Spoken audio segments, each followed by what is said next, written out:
Hi, everybody, and welcome to tonight's episode of Infinite Horizon, where I, the GM, just now realized I forgot to put on my blue light filter glasses. So, um, welcome, welcome, everybody. There we go. Anyway, You look so much smarter now. hey, thanks. I don't feel any Hmm. smarter, but that's it's probably because they're not real glasses. Mm. Anyway, it's weird. I've been wearing these so much lately that I almost it feels weird when I'm seeing my face without them. Yep. But anyway, um welcome everyone to tonight's episode of Infinite Horizon, our sci-fi superheroes Cypher system game. One day I will learn a way of saying that isn't just a full-on tongue twister, but it's not today. So I think it's fun to say it that way. I think it's exciting. That's how I talk about it on Power Play. Yeah, as you may have noticed, tonight we are not joined by Drac, who once again needs to rest. Always, and seriously, in my opinion, always, all the time, Drac needs to rest. Very true. But so Drac has taken another rest day. But that's fine, because I mean that's probably what's going to happen in game today too, right? There's nothing could possibly go bad. Let's move on. So tonight I think it's gonna all go great.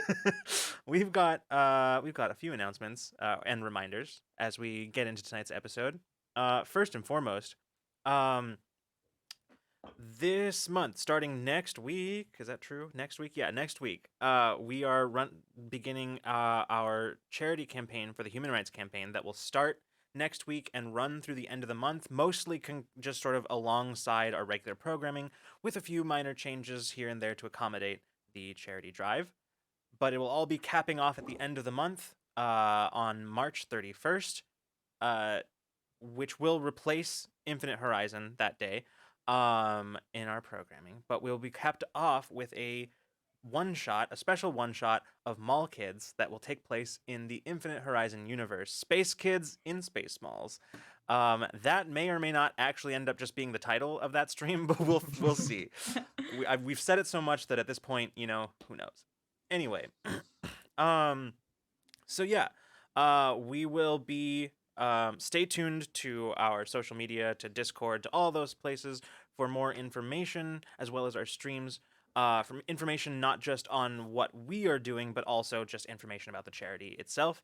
We will be having that stuff coming up soon. So stay tuned for that. Of course, Ramblemancy, our podcast style talk show where we talk about all kinds of nerdy things, is coming to YouTube. The first couple of batches are up on YouTube already. We're gonna be releasing the backlog in like 5 to 8 episode chunks until we're current, and then it'll just join our regular slew of uploads to YouTube as usual. So yeah, that's very exciting. Then let's see. I know there was another thing that I was just about to say related to Ramblemancy. This week, our guest on Ramblemancy is one Jake Kyle, co-founder and co-runner of Q Times. So he'll be over here chatting with us about what are we talking about? Producing streamed content and running dark campaigns. I couldn't remember the combination there, but yeah. So that's what we'll be here talking with Jake. I'm very excited to have him on the channel. Jake is it's gonna be a lot of fun. Yeah, he's just such a positive force in the TTRPG streaming world, and it'll just be really awesome to have him here and to get a chance to pick his brain about streaming stuff. So, so that'll be happening on Friday, 7 p.m. Pacific time, right here on this channel on Ramblemancy. I feel like those are all of our big relevant announcements. Is that true? I think that's probably true. Oh, just a reminder, because I feel like we're not good enough about plugging this very often, but this very show, Infinite Horizon, is available on podcasts. So if you are unable or unwilling to sit in front of a screen for the entirety of the show, you can listen to it. The audio. The only downside of that is that you will not catch all of Caitlin's wonderful facial expressions during the entirety of the stream. But hey, you'll still know what's going on. So I skip to the video for a particular scene if you want. Right, No, yeah. If you're listening to the podcast and you come across a scene, you're like, oh, I want to know what Caitlin's face looks like in this moment. You just go. Like they're the same length as the episodes on YouTube, so you know the timestamp. That's it. That's all I've got as far as the announcements. Anybody else Yeah. have anything that they want to talk about? Bring up? Normally on Sunday we have Power Play, but this weekend we're actually re-airing our Nazi Punchers charity special. Nice. Nice. Because we have their scheduling conflicts, so we are no episode on Sunday. But I think if I'm done moving by then, I will hang out and chat if y'all are gonna be there. So I'll come and rewatch the episode with everybody. Heck yeah. Awesome. It was a great episode. I saw like 2/3 of it, and it's very good. I Darren enjoyed all of DePaul, like that. Literally the only like Darren DePaul, Darren like that's DePaul. the advertisement Yeah. for that episode. it. That's it. That's the whole message. Just Just Darren DePaul. we love him. All right. Well, I think that's everything, right? I think that's all we got. All right. Well then, with that, then let's get into tonight's episode of Infinite Horizon. I will never get tired of this intro sequence.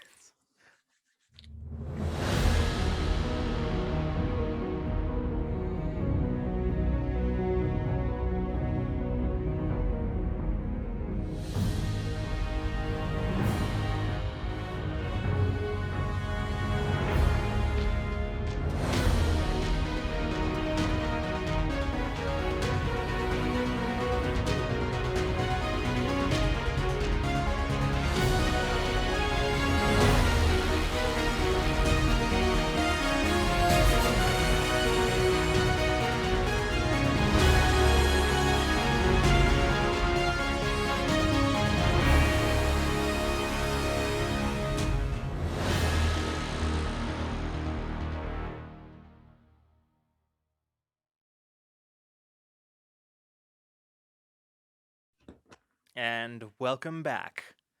So, previously on Infinite Horizon, as the battle raged over Farhope Colony and Awakener rushed to recover Hooligan, Taeon and his strike team snuck aboard the Void Caller. After sneaking and fighting their way to hangar control, Ada Sprix uploaded the virus to the ship's systems, preventing more fighters from launching and overwhelming their allies outside. Getting off the Void Caller proved to be trickier than getting on, however, as the strike team was nearly overwhelmed by heavily armed pirates. Moments before they were killed or captured, the alternate Peach materialized out of the shadows and covered their escape in a brutal display of power. Using the time alternate Peach brought them, Taeon manifested a new power, warping space and time to teleport the strike team back to Farhope Colony. Above Farhope, Mason retrieved Hooligan's body, allowing Bina to return to the fight with Awakener. With no fighter escort to protect her, the crew and scrapyard were able to destroy the Void Caller's FTL systems and fight the pirate cruiser to a standstill. Discovering that their strike team was no longer in need of recovery, Awakener returned to Farhope. The crew shared a tense conversation about Peach's relationship with her alternate universe counterpart before returning to the derelict together. After delivering Hooligan's body to Scrapyard Squadron, the crew took part in her burial in space and listened as Major Krail gave a speech honoring her sacrifice. With the pirates defeated and the corporations nowhere to be seen, and the settlers and Scrapyard Squadrons pledging themselves to the resistance, the crew of Awakener looked to their next move, which of course brings us to tonight. So, I think tonight we will start just by tying up a few loose ends from our previous arc. We'll say when we left off last time, you had just finished the ceremonies honoring Hooligan, and many of you, including Abriel and Bina, set to helping Scrapyard Squadron recover from everything, just sort of helping out while you were still around. Of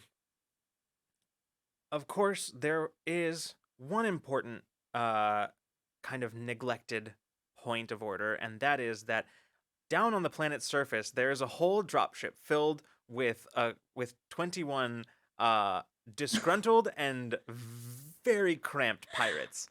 The Um, band 21 Pirates. We've captured them. yeah, the alt rock group 21 Pirates. Good show, guys. Good show. Good show. Good show. All right, I'll see y'all. Ew. Fun jail. I'm more laughing at Caitlin just being very pleased with this situation. All right. Anyway, that group of pirates, led by the former first mate of the Void Caller, a Ractid named Creve. Um, you have, I will say, we can make a very short scene of this. But basically, actually, tell you what, before we actually make any kind go into a scene, I'll ask all of you, what do you want to do with those pirates? Because we talked about this a little bit after the stream was over the other day, last week, but Farhope does not have the facilities to deal with them. They don't have a legal system to deal with them. They don't have any of that, so they can't handle them.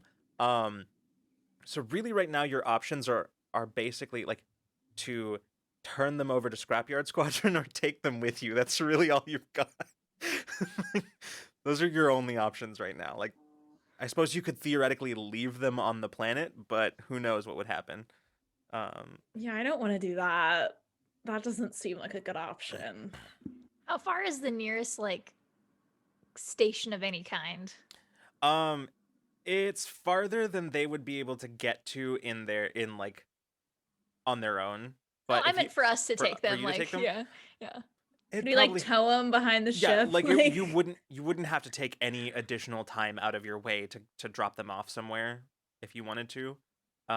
In fact, Marauder's Landing isn't far from here. Yeah, Oh, that that's would the be one. great. You could So absolutely we can be drop a them. little nice to them. We can Yeah. leave them with at least other pirates. Yeah, you could actually drop them at Marauder's Landing. So, Let him know to spread the word that not a good look to team up with these corpse. as saying that, Creve just sort of bares his spider-like fangs and says, I can't agree with you more. Don't worry, don't you be worrying.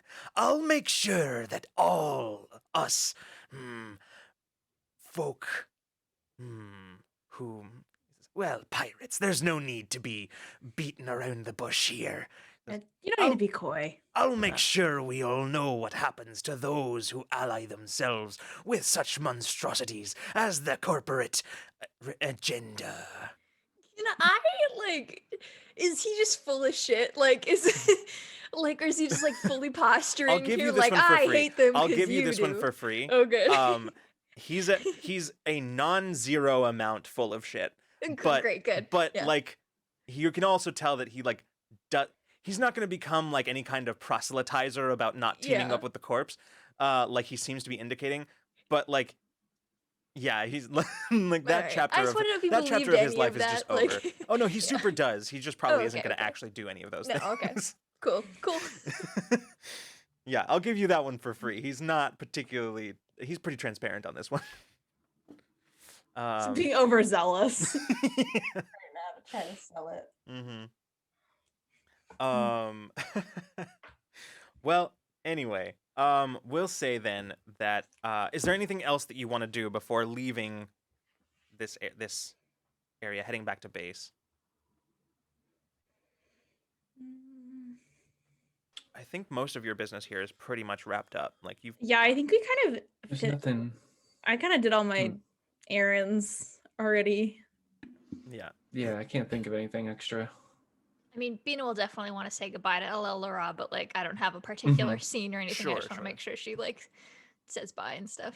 Yeah, and just sort of in like a quick little like as you're saying goodbye, she's seeing you off. She just sort of like reaches out and kind of puts her thumb and forefinger under your chin and just says, "Keep your head up." And I like pat her on the cheeks. Always. Like I said, you know how to reach me. She goes, "Go on, get up there." I'll do a hop, skip, and a jump back up Mhm. onto Awakener. All right. Well then, with that, we'll say that you depart the derelict, and with a final, with a final word, you just hear over the comms, uh, Awakener, this is Major Krail. Awakener here. You are clear to depart. Good luck out there. It's been a pleasure flying with you. Likewise, Awakener. Scrapyard out. Awakener out. Safe skies. All right. And you begin making your journey back to the Resistance base to plan your next move. Along the way, you do stop off at Marauder's Landing, just briefly enough Good. to drop off Creve and his crew. The entire time, like basically the entire, it's probably like maybe a day or so away. Maybe a little more than that. The Taeon basically is just like watching them like a hawk, making sure they don't like take anything or tamper with anything, while Vix is like basically gambling with them. Like he's playing card games with them and like Yeah. dice games, just like sort of like yeah, it's a very strange dynamic. Have you ever But played Pulsar? There's the one little table where everyone gets to play games. That's just that on rotation. my memory of Pulsar is just watching Jack trying to rally you all in to like actually do it, and like just being fully chaotic. Nobody Yep. was ready or Yeah, that's interested. what and I just- imagine. Yeah. That's my only memory of Pulsar, is watching that. Anyway, you as you are setting Creve and his crew down, he turns and looks at you, and sort of uh, you can see as like several of his cybernetic eyes just sort of like sort of focus in on all of you as he gives you one last look over, and he just says, "Well, I can't exactly say it's been a pleasure flying with you, but I've been in worse captivity before."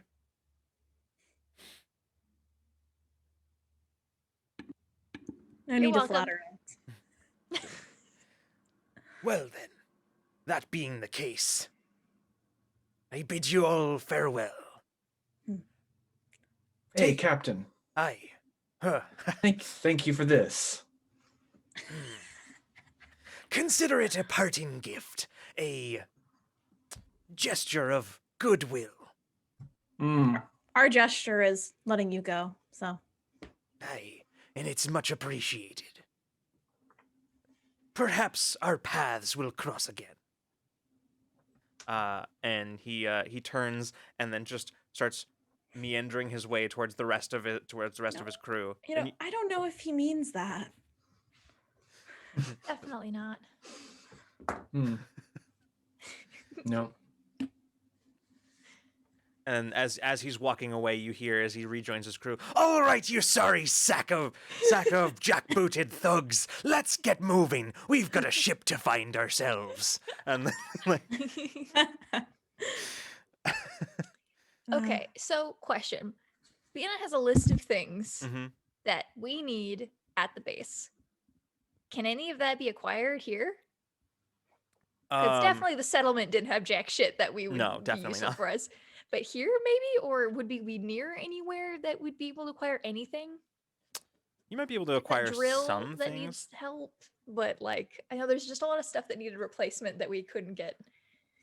Yeah. I'll tell you what. You'll be able to find one thing that you need here and like I won't make you roll for it. Otherwise, you're gonna need to like do a little bit of rolling. See if That's fine. so. Anything in particular? I can't remember. I don't know if we ever had a list. I think I just said that I was like, "Can I make a list of things the base needs?" And you said yes, and then we left. So I don't know. If Oh, we I thought ever... okay. I don't think I actually. I think Bina just has an ambiguous Sure, list. There was. sure. I know specifically there were parts for the was it a drill? I don't The know why I ice keep drill, thinking- yeah. the ice drill that Mhm. specifically couldn't be repaired and needed to be replaced. Yeah. That I know that off the top of my head. And then there was the power grid was being overloaded, and so if there was anything that could be purchased and added to that, I don't know if that's how that worked or not. But those are the things off the top of my head that I can think of that I remember for sure needed help on the station. Right. The power grid situation is, of those two, the power grid situation is probably the least dire of the Mhm. two. They Just because figured something out. they for that figured it one. out basically, and they've like modified a lot of a lot of the maintenance drones, Mhm. and have now started having them work in shifts. Because Yeah. if you recall, the whole problem stemmed from the maintenance drones never being intended to Never be a tra- full yeah. functioning, Mhm. like a fully functioning full time, replacement for actual crew of the base. But now they've got some workarounds for that, and Cool. yeah, so And that's I'll hold on that one. But the yeah. drill I know is a big deal. That's probably the more important one. I'll say for the sake of this then that like that one, you can find that relatively easy. Here's the thing.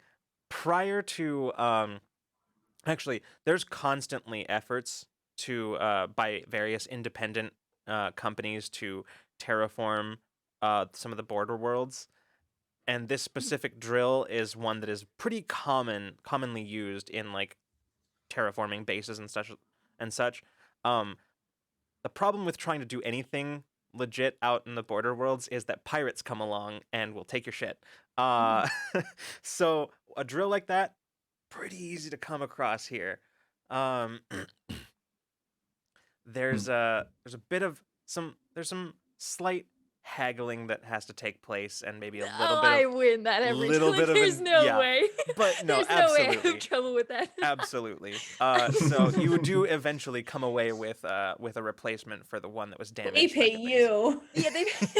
That's right. Yeah, yeah. I mean, I literally have an ability that says if a creature isn't hostile towards me, I can convince them to take a reasonable action in the next round. And like haggling, true. I mean, can be reasonable. Yeah. It's like, listen, eventually somebody's gonna track this back to you, and that'll be super messy. Like, I'm actually doing you a favor taking it off your. Yeah, that shit. Like that's truly that's how I should get through it. Yeah. So So yeah, cool. you managed to find a Yes. replacement. Got it. Hell Perfect. yeah. All right then. There's my business.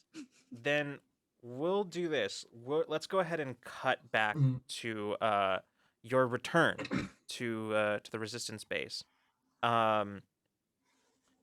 As we'll cut to you just sort of landing in the hangar bay.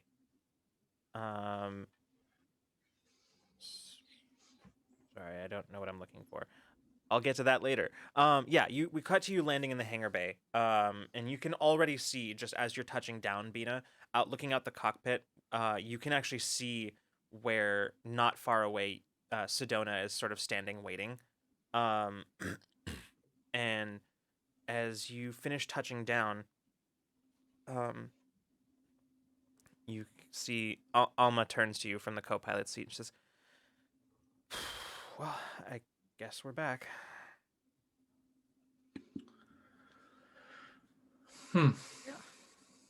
Yeah. I wonder how much paperwork I have. I think Patch has been keeping up for you. Patch is here with you. Oh, that's Mhm. right. I don't know why I forgot Patch was with us.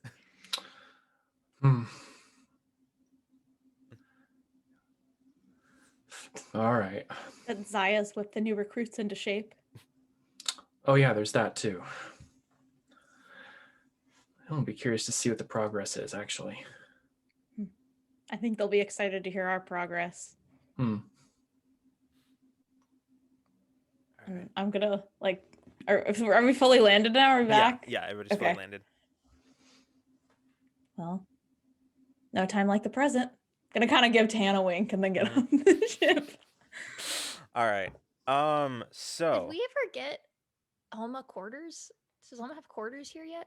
I don't think so. I think our quarters are Awakener. You legitimately were not here long enough last time. That's why I was like, I didn't think so. You weren't here long enough on your last stopover. I think you were only here for maybe like 3 days. It was maybe 3 days that you were here before. So,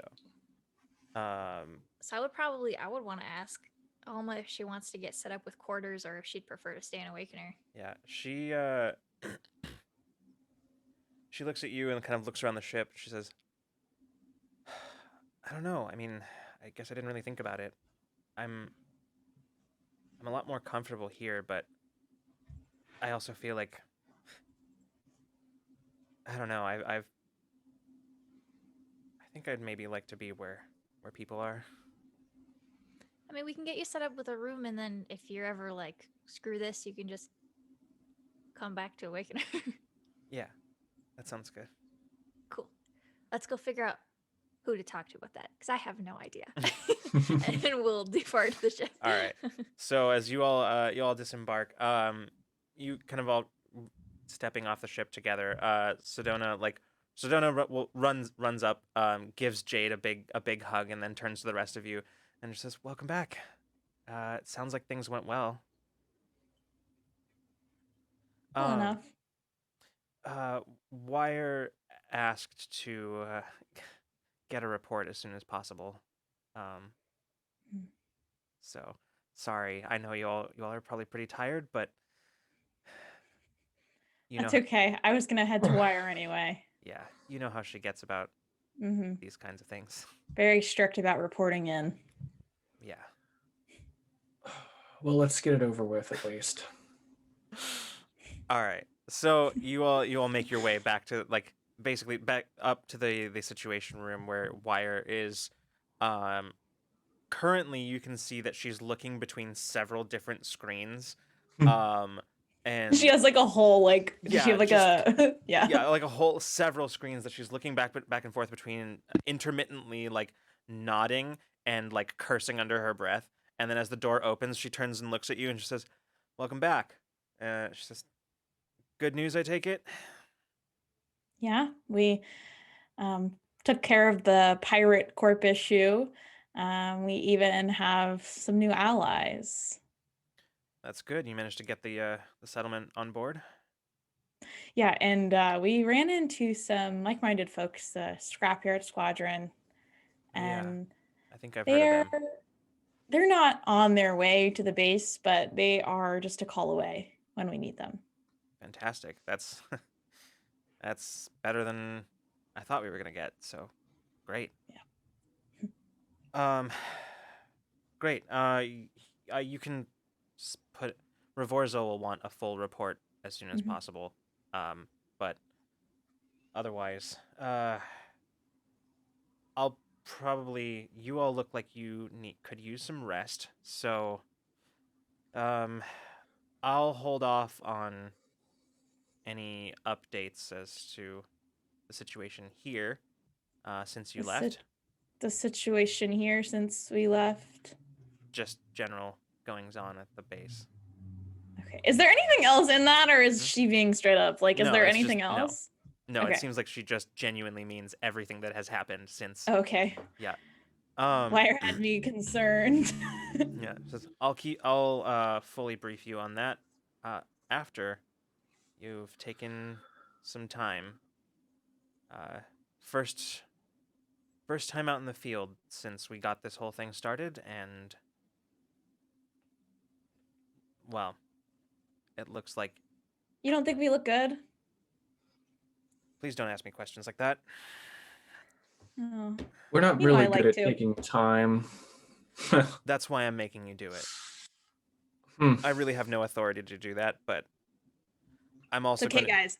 Everybody, we should get some rest. I don't know. I think I'll check with the doctor first. Abriel, who's standing there with you, has her arms crossed, and she says, "Please tell me you're joking." What do you think? Should I rest or what? She just says, "I'm going back to the med bay," and she just turns around and exits the room.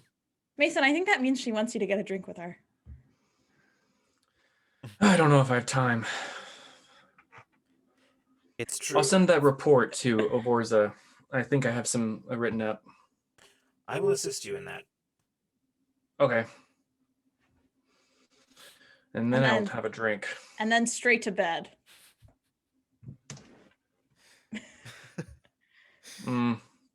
We'll see. Well, I had to give it a shot. You too. I'm gonna kind of turn to Bina and Alma. We have to get Alma a room. Do I talk to you about that? Wire says, "Sure." I mean, no, but I was talking to Peach, oh, but Ooh. okay. Peach kind of looks at Wire on that one, Yeah. like, What? Wire's like, "Sure, I guess," and she just sort Oh of boy. looks over, pulls up a screen and just looks through it and just, yeah. It'll probably take some time to get something set up, but we'll make sure you get one. Now, I need to get back to this, and she turns back around and goes right back to like her multiple screens of just like her standard multiple screens of just incomprehensible like data displays and just yeah. love it. well, We're dismissed then. nice to see you too, Wire. See you tomorrow. She just sort of grunts in reply and she goes like she's Yeah. already fully like absorbed back into her work. hmm Uh, Does she have a cup of coffee? I'm gonna refill it before we go, and then yeah, I'm gonna leave. it's the classic. It's the classic. Like it's there and it's full. It's very cold and forgotten. Yeah, I'm gonna reheat it and then Yeah. bring it back to her. Yeah. She does not seem to notice. But yeah. All right. Well, seeing as how y'all are back on the base and have a little bit of downtime, anything in particular y'all want to do? I'm not gonna like designate a specific Mhm. amount of time that you're here for, but yeah. Bina sleeps for 2 hours and then goes back to Awakener and gets the drill parts Mm-hmm. and goes back to the ice drill Perfect. Yeah. to start repairs. Is it like what day? What time of day? Is it like evening, morning? When you get back, Can't- it's probably like in like late afternoon-ish when you get like back. we don't really sleep anyway, so I was just curious. Mm, Yeah, no, Bina gets her standard 2 hours Hmm. nice. and starts repairs. Yeah. Sounds good. Mason just makes a quick report, or maybe not a quick report, a full report to Ivorza. Sorry if I forgot already. Rivorza. Rivorza. Yeah. And then I take care of that, and then I guess check in with Zaya Mhm. at some point too to see how the recruits So are actually, going. Zaya's not here right now. Zaya is out on a training exercise with the recruits. So Perfect. she's Oh not my actually gosh. here. That's an Cute. update. That's an update in and of itself. Yeah. That's perfect. Good. So that is the thing that looking for Zaya, that is what you find is that she and some of the fledgling supers have they've all Aw. gone they've gone on a training retreat basically. Perfect. I love that. Yeah. I will say, Mason, as you are after filing the report and after kind of looking around for Zaya, anywhere in particular that you would go? Oh, yeah. There's a lot of places that Mason would go, I think, but I'm just not sure which one yet. I guess he's gonna check his any paperwork he has to go over or reports he has to follow up on. Actually, more Interestingly, importantly, I mean, most of it is just sort of review, like stuff that, like, just so that you can get up to date on things that have happened since you've been gone. But mostly everything's done. Sweet. Then so- Mason's gonna head to the food court and grab some food. Sounds good. We'll say when you're there, you walk in, you sort of go through whatever line. Actually, yeah, there would definitely be by this point. You're probably by the time you're finished all that, it's probably well past dinner time. So you're basically like it's practically empty in here as like and looking out the windows, you can see that it's almost pitch black outside, or at least it would be if not for the light from the nebula, sort of illuminating the snowfields outside. But it's relatively well lit within the atrium, and as you wander around, kind of looking for an out of the way table, you actually do notice Alma, who's just sort of sitting by herself at one of the tables, just sort of looking around. Actually, she's looking up, and as you follow her gaze, she's seems to be idly watching a few cloud bells that are just sort of like hovering, just sort of drifting on some of the air vents that like on the hot air that's pumping out of some of the air vents, they're just sort of like lazily drifting on those, and she's just sort of like seems to just be idly watching them. Um, she is one of maybe like 12 people that's actually in like actively using the atrium right now. Anybody else who's in here is just passing through. Yeah, I walk up. She looks up as you put your platter down. She says, "Oh, hi." Hey, getting settled in, I hope. Not yet. I still don't have quarters, so I'm temporarily staying on Awakener until they can get something set up.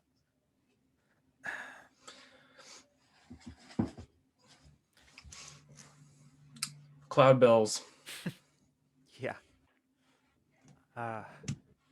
I always wanted a cloud bell pet when I was a little girl. I begged my mother, and she said, "Absolutely not. They're pests. They'll get into the wiring. We can't afford to feed them, can't afford to keep them, to repair any damage that they do to the house." It was, I mean, she was right, but Smart woman. Yeah. yeah. They're a pest here too, but well, I don't know what to do about it, and frankly, I don't really care. Yeah. Hey, I'm glad I ran into you, because I've been meaning to talk with you. Just things have been crazy since I came back. Since you all found me. Non-stop. I wanted to well, a couple things. One, I wanted to apologize for back before when we first learned about me, and about why the corps were interested in me. I made you promise that if anything happened to me, and it came down to a choice, that you wouldn't uh, you would not choose me. And I realize I sort of said that a little bit caught up in the moment and the emotions of learning all that, and I'm glad you came after me. I'm glad you didn't listen. Is all I'm saying. Yeah, well, I don't recall you saying we couldn't come after you. That's fair, I guess. The choice was quite literally taken from us. Yeah. But you never said we couldn't come after you. Sorry it took so long, by the way. Yeah. It's weird being back, not just because things, she kind of gestures around the base. It's not just because things have changed like this, but I know the beard is kind of must be really disruptive. Really yeah, sorry, but yeah, I've been meaning to talk to you about that. A topic for another time. No, I can't help but feel like, I don't know, like something's off, Like I think before we got to a point where we were all kind of operating in tandem, We were just one big uh well-oiled machine, I suppose, is the cliche, but now it's, at first I was thinking that it was just that I was just noticing, like, maybe that I was trying to rediscover what my place was in all this, but the longer I am here, the more I feel like that's kind of just the way with all of you. yeah. Well, if you think about it, kind of became a well-oiled machine real quick. Out of necessity, mind you. Right. Things fell apart and we all had to take another look at everything. But I guarantee you, there's nothing stopping us from being that well-oiled machine again. We just need to keep at it. Yeah, I guess. I don't know. I just I just can't help but feel like I'm relearning how to be around everyone. Yeah. Yeah, well. I I mean, think you're doing just fine. thanks. It's just, this I'm not used to this. I mean, this isn't what I left, obviously, a base Mhm. with people, a hierarchy, some sort of structure. Well, it's changed for me too, so. Yeah, I bet. I mean, it's not every day you go from being a PI to being knocked out and wake up and now you have powers and you're suddenly doing 12 different tasks at a time Hmm. that you weren't even originally trained for. Yeah, tell me about it. I wasn't exactly educated on how to have uh, a technopathic bond with a ship, so That's cool. it can be. Yeah. I don't know. Everybody just seems so off, you know? I mean, In my opinion, the whole universe is off. So sure, but I don't know. We used to be, I don't know, sort of an anchor point in all that. And now, I mean, I don't know, it just feels like on the ship, it's just little things, like on the ship, we used to have back before we used to have me every meal together every day. Now it's once in a while, and when we're there, it doesn't really feel like everybody's there, and people are just kind of around the ship doing their own thing, not really talking. I don't know. well, if you think you have an idea of how to bring about a change to that, I'm all ears. I've tried everything I know. Before we brought you back, I tried. Yeah. I wanted to bring everyone back together, but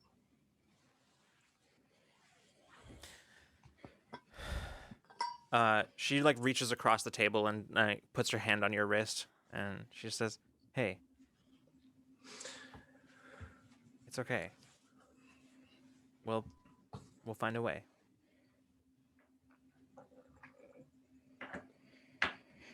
we'll find a way. Yeah, everyone willing. Yeah, we do have kind of a quite a few stubborn heads in the crew. I know. I have my times. You know. And she just grins at you. You're too kind.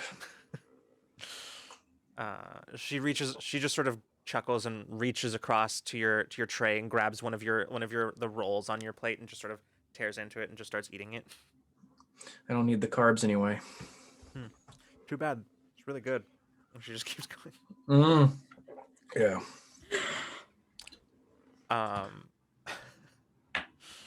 Yeah. You sit there for a while and just sort of chit chat about, you know, a variety of things. Mostly it's Alma telling you about things that she can, like the few things that she can remember about, that she has remembered about her life before all of this. Just little things.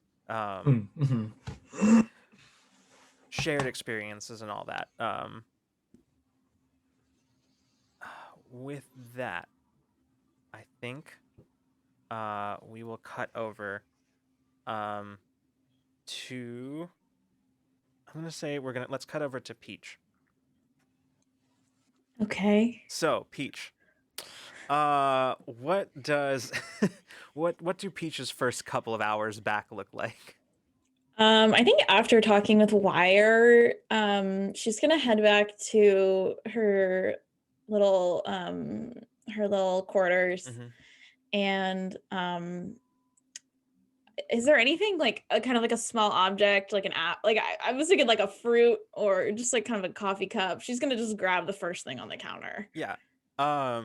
Sure. We'll say yeah, there's just like a Okay. small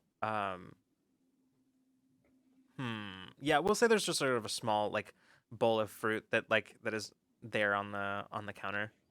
Okay. I kind of want to hold it up and kind of look at it and kind of thinking about the way that the ship was disappeared. Like I want to try to see if I can kind of tap into that same feeling and like make the bowl of fruit go poof. Okay. So That's the first thing she wants to do.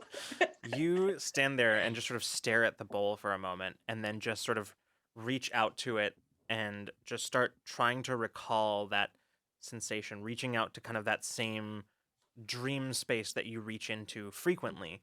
But this time, rather than trying to pull something out of it, you try to send something there. Mm-hmm. And as you're doing that, you feel that connection to that sort of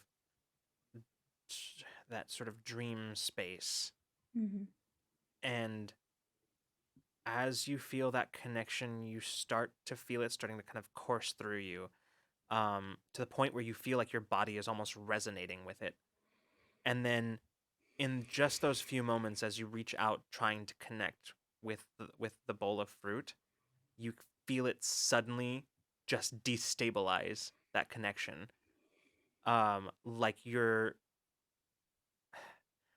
almost like somebody is like snapping a stretched rubber band. It feels like that sudden jarring sensation, not unlike what you felt on the battlefield, um, on Mm-hmm. uh, on the surface recently. Um, for a moment, you hear just the sound of vague whispers in the distance before you sort of pull back away from it. So is the bowl gone or is it still there then? It's still there. Okay. Um, you hear a voice behind you very suddenly. Mm-hmm. Well, it was a good try. First attempt. The alternate Peach sort of steps from Mm-hmm. kind of the vicinity of your bedroom, Uh-huh. and steps out towards you into the common area, leaning up against the counter where you're standing, and kind of looks over at the fruit bowl and then looks back at you and says, "It takes a while." I wasn't expecting you back so soon. Well, Bounced back pretty quick, huh? depends on what you mean by that. How does she look different at all? Like, does she physically like has her appearance changed at all? Has she more like solid, less solid? Does she look different in any way? She doesn't look any different, but you can't help but feel like something is different. You can't quite put your finger on it, but there is something different. Mm-hmm. And she just kind of looks at you and says, "What you're experiencing, it's happened to me before. Powers destabilizing." And what fixed it for you? Honestly, muddling my way through a lot of mistakes. But lucky for you, you don't need to do that because you've already got somebody who's been through it. Hmm. I can help you. Hmm. But first, you look exhausted. And she reaches over to the fruit bowl and picks up one of the fruits and hands it to you. And it's in that moment that you realize what's different. Yeah, she's solid. She's actually here. Yeah. Peach is gonna kind of like take it and like try to close her hand around the other Peach's hand, like as she takes it. You do so, and you feel flesh and blood. Huh. That one's new. Takes a bit of energy to maintain our connection, like I have been doing. Energy I didn't really have left after. So I figured it was probably better I just show up in person.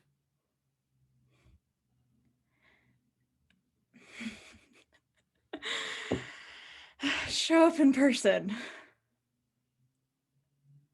Just walking on into the base. Just showing up in my apartment. I mean, you already know I can Flesh and blood. You already know I can go places that I don't have to walk anywhere. And Peach is gonna go over to the couch and just like kind of like sit down and do it and start eating the fruit. Yeah. She kind of still leaning on the counter for a moment, pushes off of it and just sort of slowly walks over and sits on the couch, just sort of like a reasonable distance away from you. And just says, I feel like you have something to say. So, I'm not the only one who can see you here. No, not this time.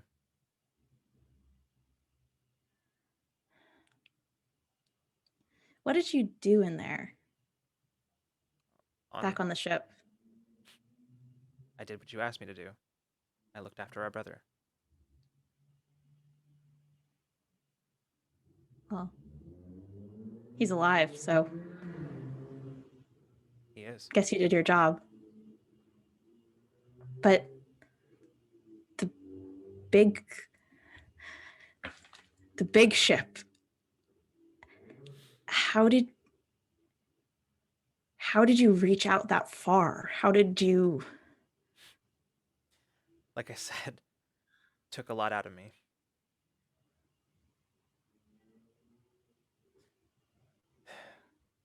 I told you before, dreams aren't just visions.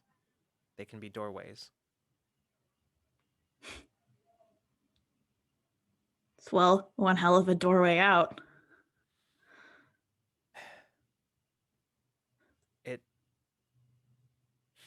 All right. If you want to know the truth, the captain, that, what's his name? Calder. When I got done dealing with the firing squad that nearly took down our brother and Taeyeon,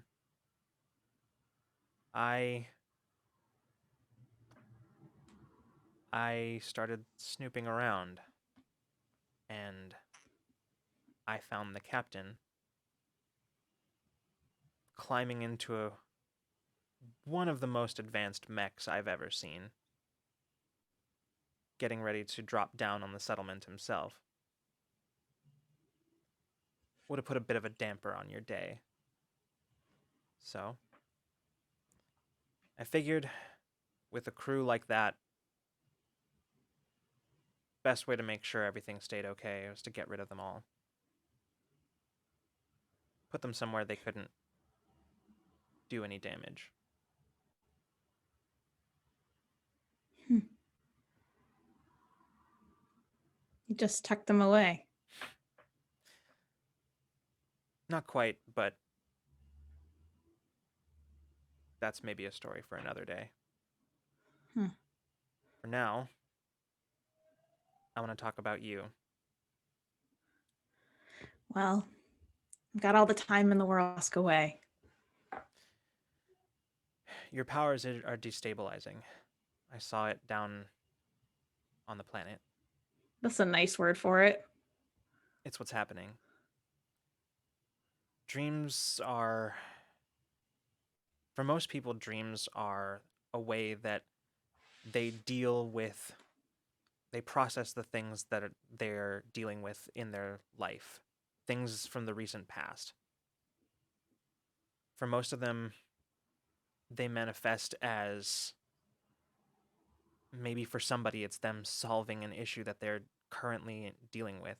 Maybe it's more metaphorical than that, but maybe it's that. For some people, it's them simply drowning in their issues. The point is that for us, for you and I, dreams aren't just, they're not things that we view passively. They're not for us to simply process, but we can shape them. Not just shape them, but we can draw from them. Dreams are energy. They, like any other kinds of energy, come in many forms. You've used yours primarily to... I'm trying to think of how to put this. There are two main kinds of dreams. There's those that are simple processing, or in your case, when you tap into your power, are just you taking something that someone has dreamt and copying it, or building something out of composite imagery, memories, feelings. But there's another side to it as well. It's the side that doesn't deal with memories, with feelings, with it's the side that deals with, well, with people's fears.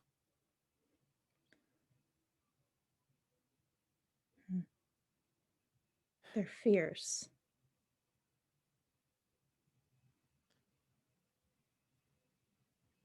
You can tap into people's nightmares just as easily as you can their dreams. Much like you did by accident when you and Olam first encountered each other in the dream space.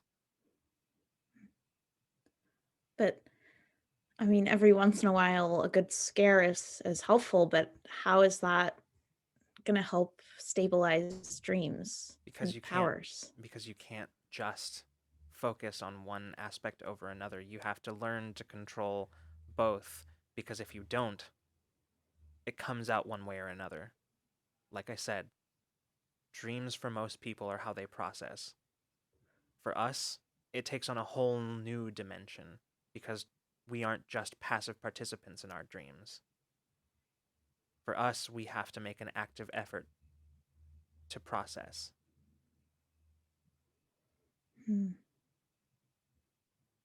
Otherwise, it starts to break down. Exactly. Huh.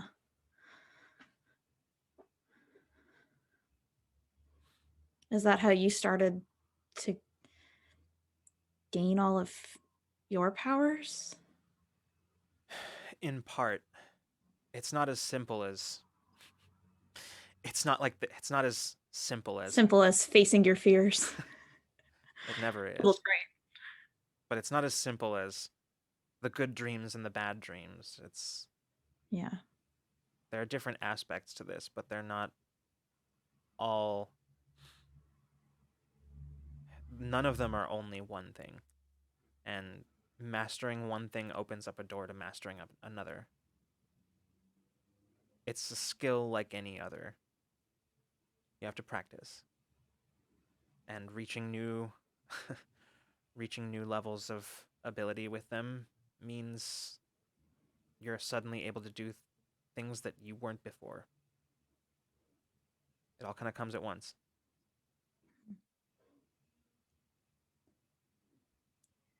There's not something you're keeping from me, is there? There's lots of things that I'm keeping from you, but not on this.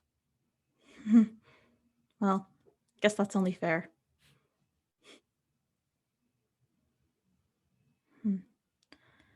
Well, I think the next lesson might have to wait until I have slept. But before you go anywhere,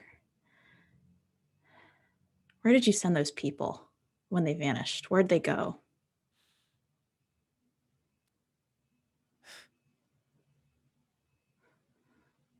Get some rest, Peach. I have a few things that I need to show you tomorrow. Can I know it's not going to be easy, but can I get a read on that answer at all? Like, can I, like, I know it's very coy, but like, is there anything I can glean from that at all? I'm gonna say I'm probably not gonna have you roll here, but I am gonna say there's an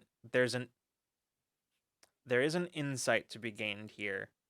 Okay. Should you choose to spend for it. Just an intellect spend? Yeah, this is an intellect spend. I believe it's a spend of 3. Okay. We've been on Awakener long enough that we would have rested since the fight and stuff, right? Okay. Yeah, So- absolutely. Everybody's back to full on this. Okay, then yeah, I'll spend that. Okay. I'm So about to go to bed. so here's what I'll give you then. With that spend. What I'll give you is this much. You know that she is definitely she's definitely genuine about wanting to help you, specifically with your powers destabilizing and wanting to teach Yeah. you. That said, you also know that she is her avoiding your question. You're not entirely sure how exactly you know, but it's not because she doesn't want you to know the answer. It's just because she's not ready to tell you right now. Yeah. You have a feeling it has something to do with it has to do with her needing to show you some things first. Okay. She's like, ask your questions after class. Essentially, yeah. Wait for the lecture. That's kind of the vibe, yeah. Okay. And is she still there? Yeah. Like, is she just in the? Oh yeah, no, Okay. like literally, like as you are there, she sort of settles herself in on the couch, pulls her legs up on and like crosses them on the couch, and then just closes her eyes. So like, are you just gonna be crashing here now? I told you, I'm tired. Couldn't go anywhere if I wanted to. Okay. Well, if anybody comes in, don't pretend to be me. Just hide. You can see there's just like very slight quirk to her mouth, but she doesn't open her eyes or answer. This is so bad. Oh, this is so bad. Okay. I'm gonna lock my door.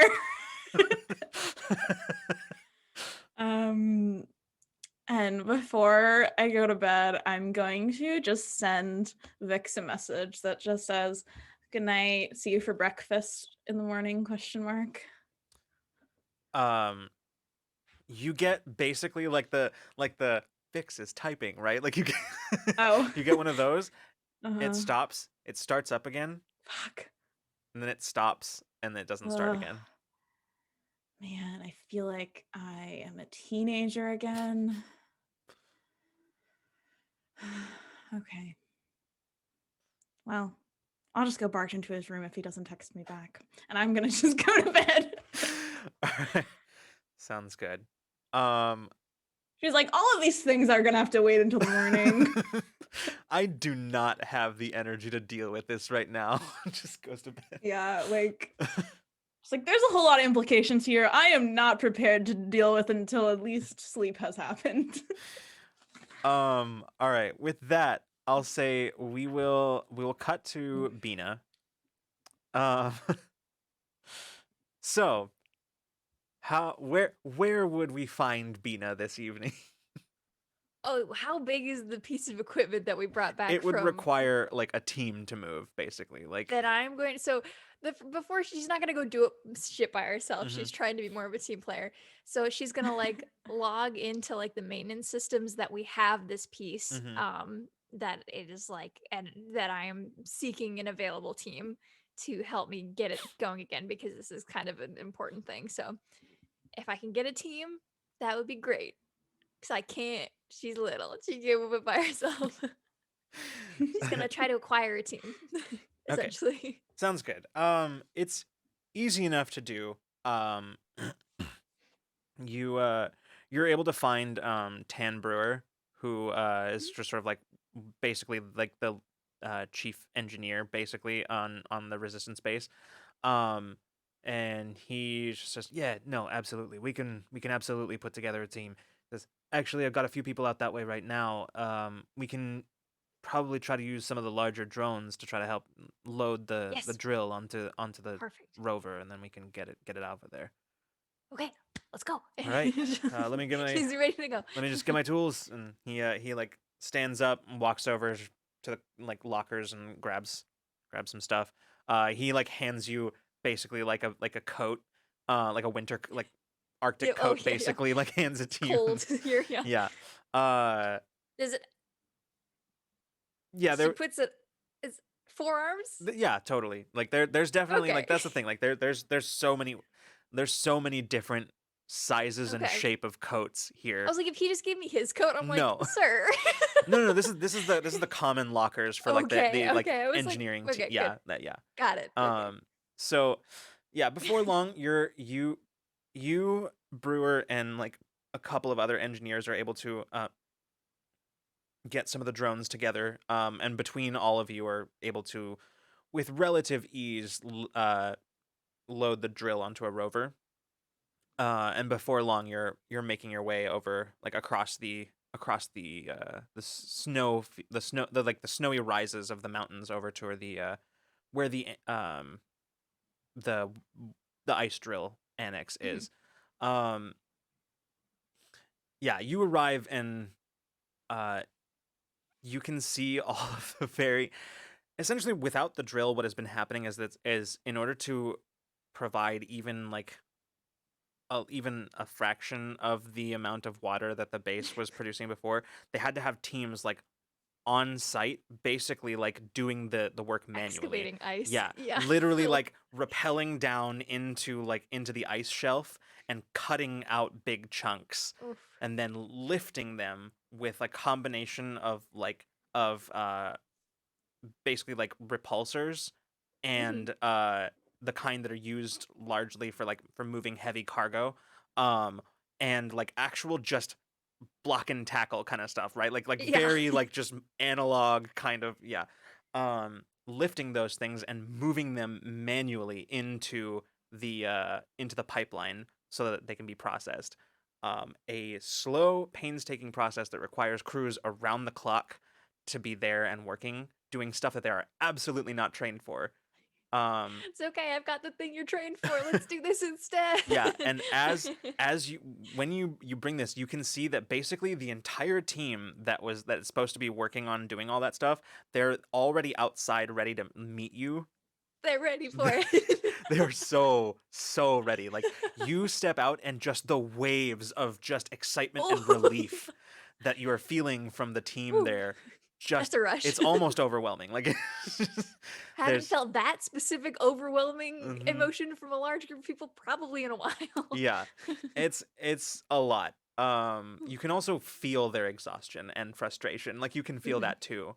At the moment, all of that has kind of been you can feel it's kind of been put on the back burner. Yeah, yeah. Not important. We're ready to Yeah. not have to work so hard.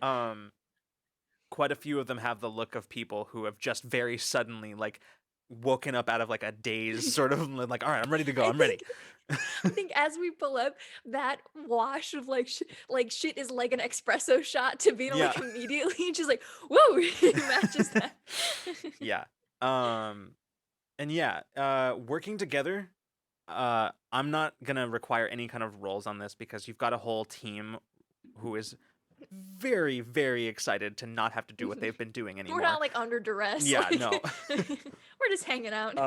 So I will say that it takes a total of about 4 hours Mhm. to like in between unloading the drill, setting everything up, preparing like the area, having to sort of jury rig a few of the pulley systems that they've had Yeah. set up to sort of help move the drill into position. And then actual installation takes probably a total of about 4 hours, even with a full crew.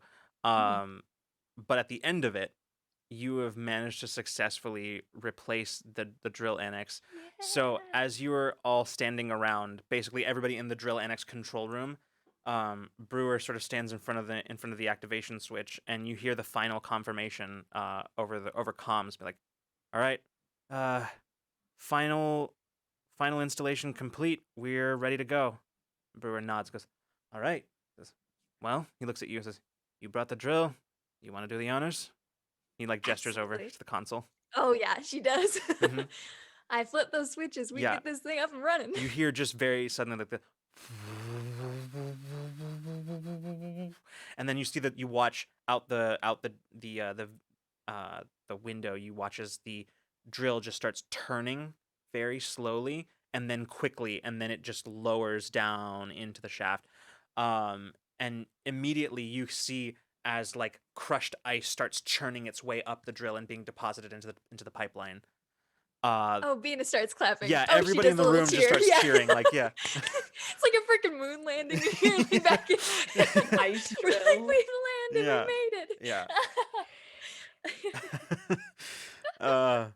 Brewer goes, "All right, good work, everybody." He says, "Tell you what, drinks, you can all have my rations today.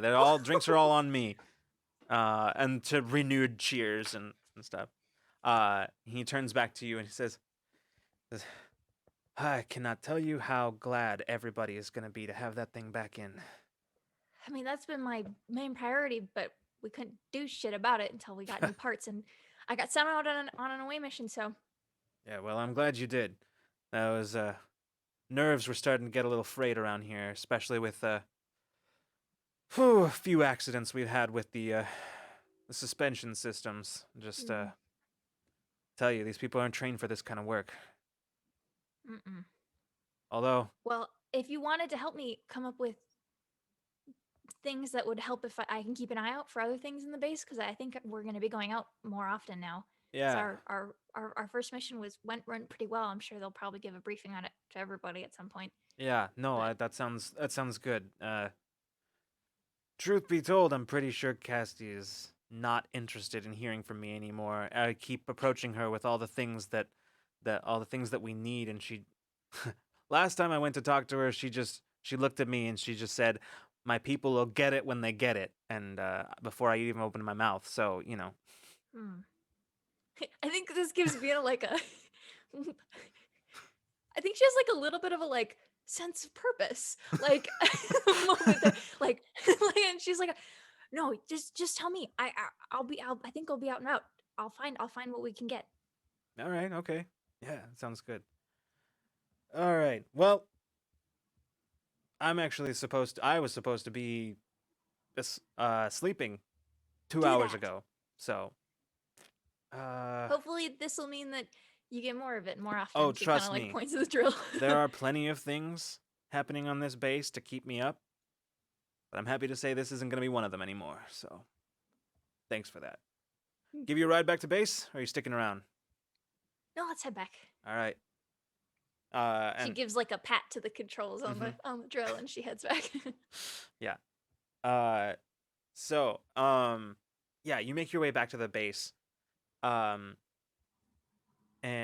you kind of take your leave of Brewer, as he basically just mumbles something about we'll do reports in the morning, it's fine. Bina will file the reports. Yeah, I figured. She'll do it. Yeah, she's good. She's awake. This Yeah. has been very exciting for her. She's feeling like I've completed a task, and my brain is giving me serotonin or dopamine. I don't remember which is the task one. Who knows? Maybe it's different for yours. Who knows? But Yeah. so she's gonna. Yeah, she's ready to go. She's gonna file that report on this particular job and All feel right. accomplished. That sounds good. Then I'll tell you what. It's a little early, but I think we're gonna go ahead and take our break right now. and we Good, will. I ran out of water. I'm out. getting a little low myself. So yeah, let's Oh, let's go ahead and take our break right now. We will be back in about 10 or 15 minutes or so. So don't go anywhere, everybody. We will be back. time to hydrate. Bye.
Welcome back, everybody.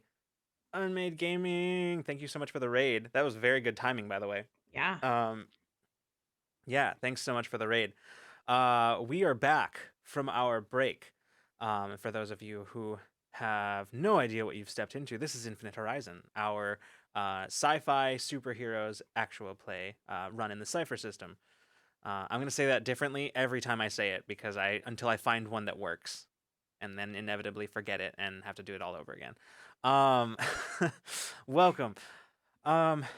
Today is a bit of a downtime episode in between high tense, high stakes missions. So, when we left off for our break, we're in the middle. Like we've literally, I think so far. That's not true. Never mind. I was gonna say this episode has taken place in real time, but that's not true. It's been a few hours in game. But when we left off, we were seeing how everybody decompressed immediately after coming back from the mission. And I think now we will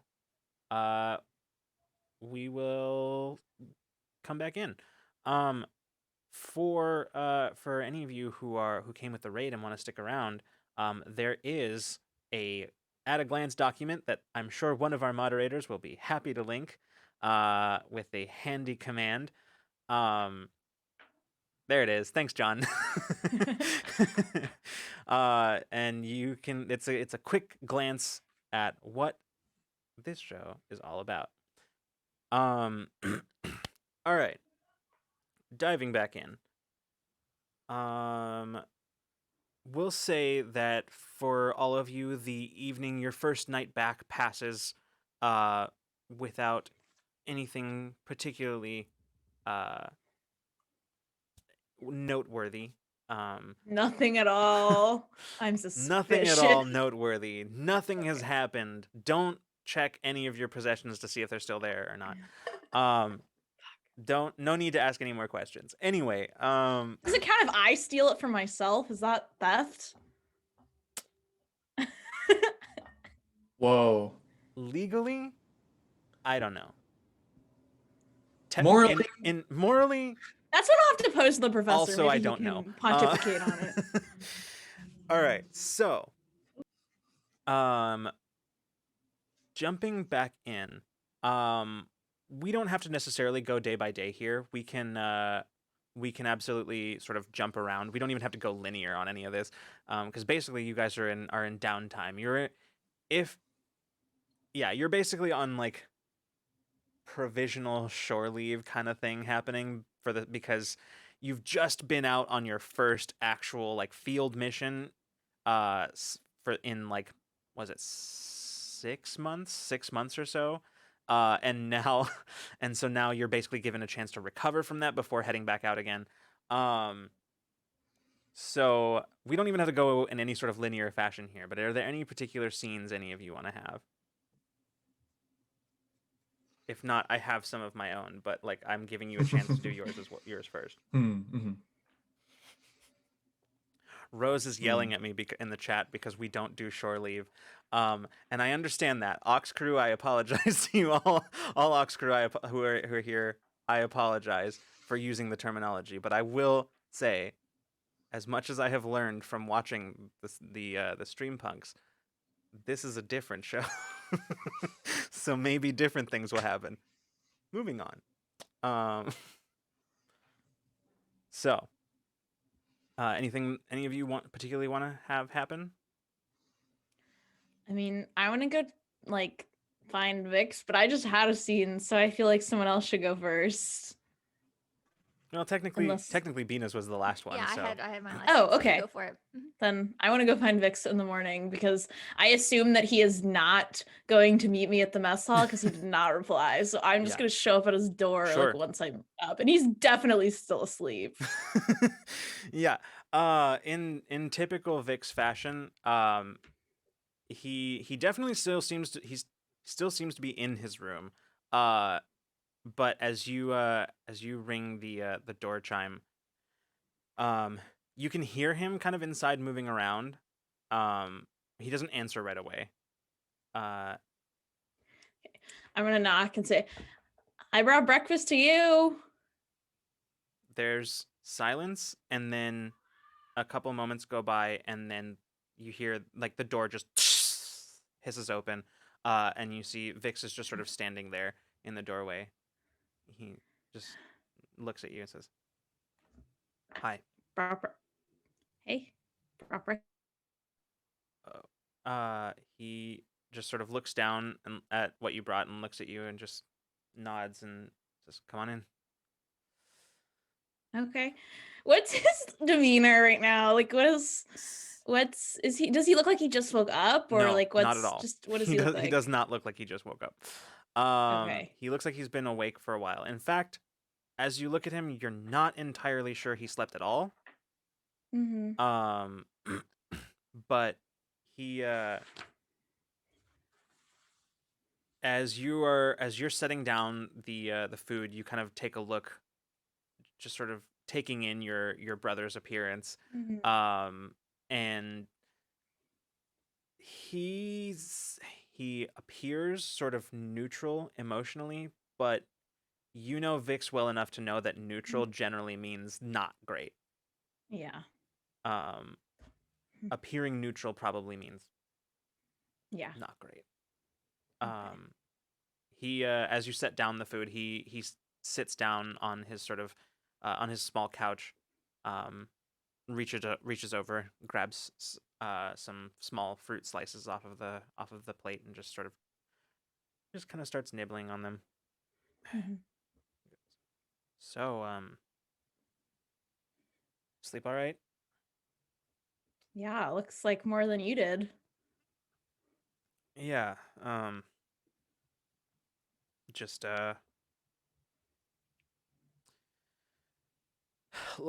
mine just wouldn't let me. My brain wouldn't let me fall asleep. You know how it is. Uh-huh. Thanks for this, by the way. Of course. I didn't want to make you walk all the way down to the mess hall when I can show up with warm breakfast.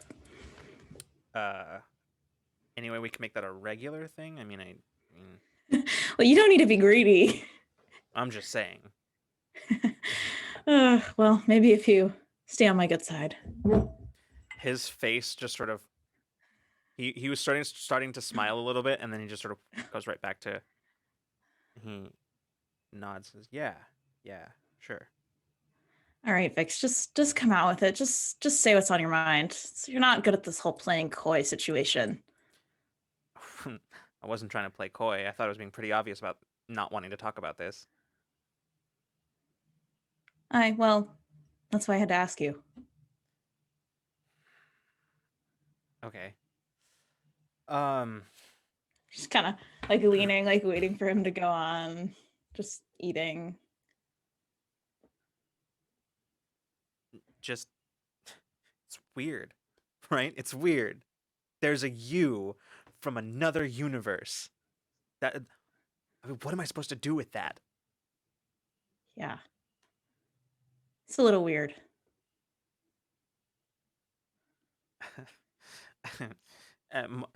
Actually, that's not even the thing that gets me the most, right? The thing for me is that you didn't tell me about that. I found out after seeing her show up and what I don't know, use shadows to eat people. I don't know what she did. I don't know. Yeah. Yeah. I was going to tell you, it just I wanted to figure out what was going on with her before I worried everybody about it. Before I worried you about it. You were Right. Yeah. No, I get it.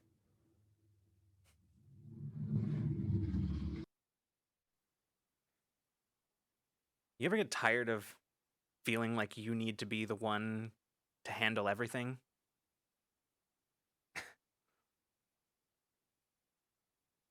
I mean, that's a rhetorical question. I know you don't. sometimes I wish I did. I mean, in all of the, in all of the, 90, what is it now? 95 years that I've known you. That's, it's always been the way you are. Just leave it to Peach. She'll take care of it.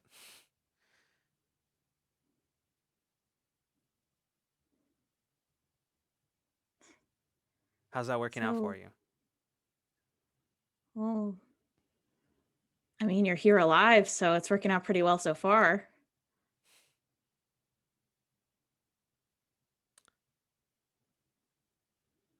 Yeah, sure. Guess that is one way to see it.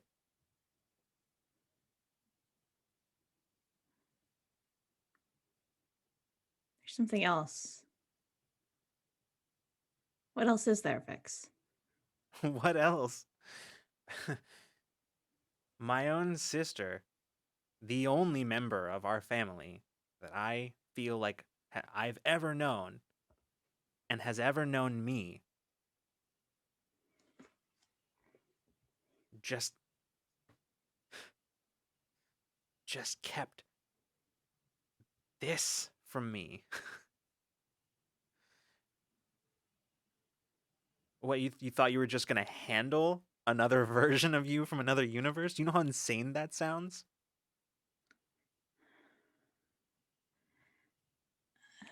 When you say it like that, it does sound a little bit worse than I thought at first. I mean, everyone just thought I was having trouble sleeping and seeing things, and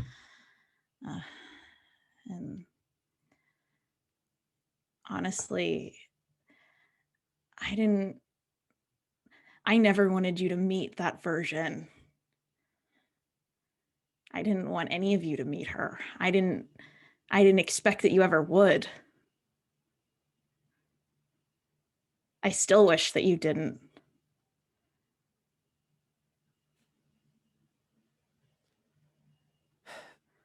That I feel like that should tell you something about her. She. Okay, so she's not the most I mean, you've met me. Imagine me, but like more secretive and has a lot worse of a life. And that's kind of the situation. I mean, I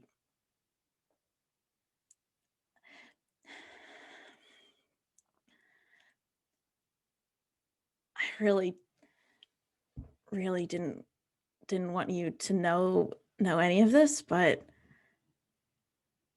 she has lost so many things, and I feel so bad for her.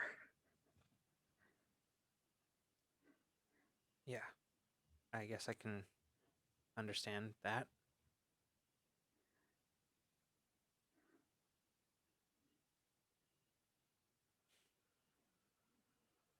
Vix,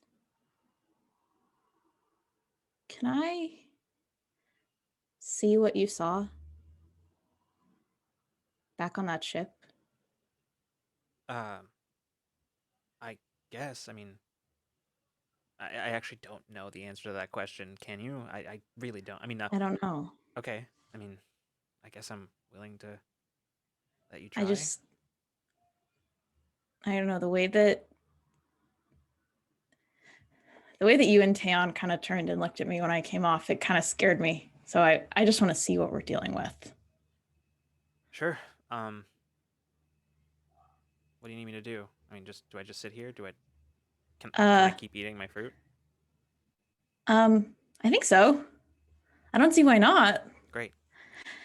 And I've never tried to do this before, but I want to see if I can kind of reach in and kind of access. I don't have an ability for this, but I just want to kind of reach in and see if I can from his point of view kind of see what he saw. Okay. So I'll tell you what then in this case what we'll do. Should I spend an XP for that? No, you could, but I actually think there's a better way of handling this because you actually do have an Okay. ability that I think would help you here, and that is distance viewing. And distance viewing might actually help you in this instance because Oh.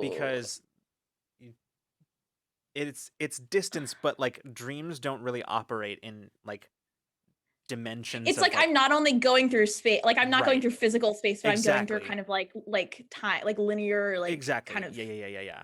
So, um but what I'll do is because that's mental not space. really That's cool. that's not really how that power works. What I'll do is I'll just have like an initial spend. Okay. So I'd say it just costs an extra 2 at the top, in addition to. And I prefer if it did not make him choke on his fruit. That's what I prefer. I don't think that there's a spend required for that. Maybe a Okay, player good. intrusion. I'm just kidding. Okay. Yeah. Okay. Sorry, what was the spend? And Sorry. it's an initial spend of 2 on top of whatever that ability normally costs. Okay.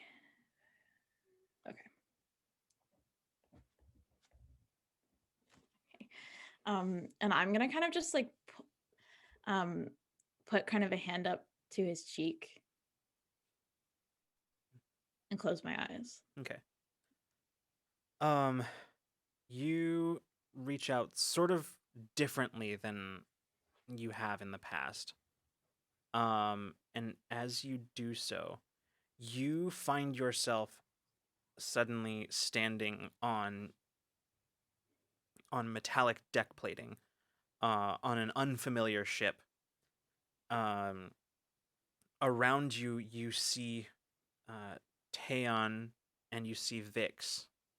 Actually, let's stop that. Hold on. Give me a second because I've got actually a thing for this. Ooh, music. I think it's this one. Yeah, here we go. As you are standing there, you see Taeon and Vix, who are basically like the perspective that you have is sort of strange because it's not like you're seeing what Vix saw. It's almost like you've just interposed yourself into the scene. So you're actually standing outside of all of them, watching them, as the lift comes down from hangar control, and you see as the lift opens, there is a pirate who is standing there, seemingly waiting for this, who runs off and look off like a parallel corridor around the corner where the others who have just arrived can't see. And as you're watching that, you follow that pirate's path, and as he runs, you can see him running into a group of pirates who are sort of standing there waiting. Probably 12, 15 of them maybe, all just sort of standing with weapons at the ready. You can see as he's running, he's pointing back behind him. And as you turn, you see, to look back at the others, you see Taeon and Vix nod to each other and rush around the corner. And as they do, you see as they are just fully caught unawares, basically like full on deer in the headlights look, staring down multiple barrels of the various weapons that the pirates have in hand, trained on them. And as you're watching this, you see the shadows at the corners of the corridor begin to move, and you watch as they reach like tendrils out from the corners, sort of coalescing into sort of a sphere of shadow in the center of the corridor, and which gradually expands outward. Even from this side, from beyond, you can see the pirates as they start to take notice of this and hesitate and start backing up some of them into their fellows. And then you watch as that ball of shadow and darkness just expands to sort of an opaque mass in the center of the corridor that takes up and obscures everything. And then, just for a moment, it stays that way. And then you watch as it sort of, the shadow roiling a little bit, moving, starts to settle down towards the bottom half of the corridor, leaving visible in the center of the shadowy mass the other version of you, who turns back. Her hands reach down and out to the sides where you can see the tendrils of shadows that are coiling around her fingers as she holds them steady, and she turns back, looking over her shoulder at Taeon and Vix, and you see as she turns and just says, "Run." And then the shadows just sort of obscure her again, and you start hearing the sound of weapons fire from the other side of the black roiling mass, and screams. Vix, Taeon, and Ada all turn and start running in the opposite direction down the corridor.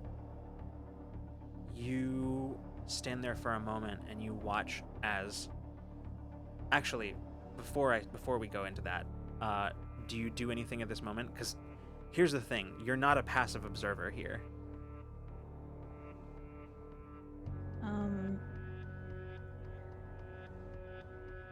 I want to go through and I really want to see, like, I want to go further and see kind of the scene more clearly with the pirates. Okay. Like, that's Yeah. kind of holding like a light in her hand. Yeah. As you step through into this cloud of shadow. And as you do, you pass by that alternate version of yourself. You can see from this angle now that her irises are just glowing this molten gold through the shadows, piercing through the shadowy cloud that surrounds her. It's really all you can see of her as you pass through. As you reach the other side, stepping out, you can see where the pirates are starting to back away from the cloud that has started to advance towards them.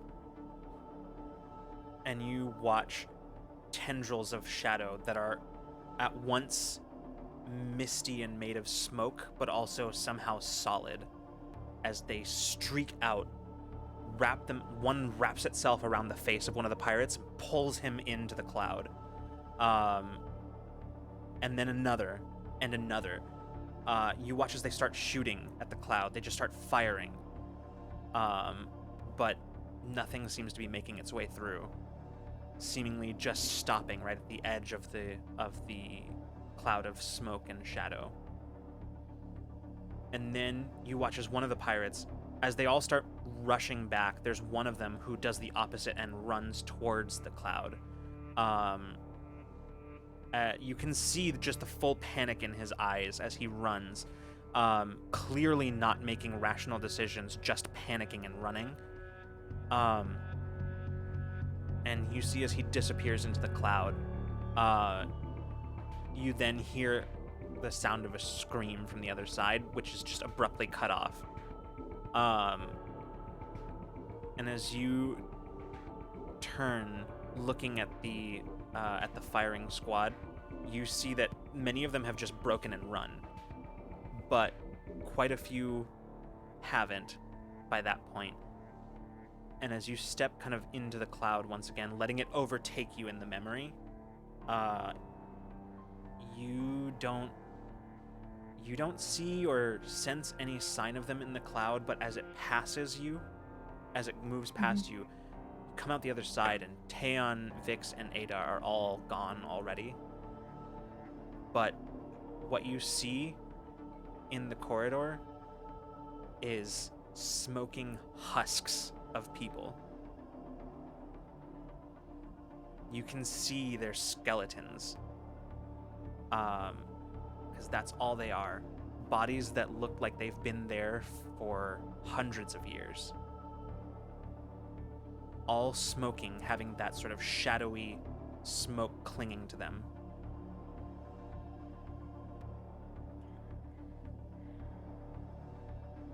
Nightmare.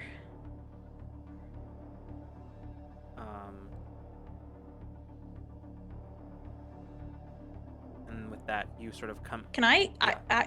I would have reached down and like touch one of them. Is it like, what does it feel like? The husk. It's Kind of a gross question. It's but- warm. It's warm to the touch, and as you reach out for it, you see as some of the residual shadowy smoke that's sort of rising from them, it reacts to your touch, and some of it starts wrapping itself around your fingers. It doesn't feel bad, just warm. And I kind of close my fist and open my eyes and pull out of the memory. Yeah. Vix is just sort of staring at you, still just like in the middle of chewing fruit or something. So, did you see what you wanted to see? I'm not really sure how to answer that question. Yeah, that tracks.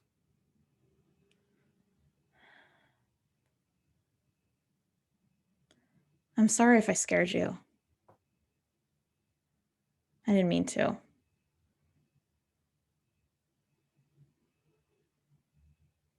I guess you didn't.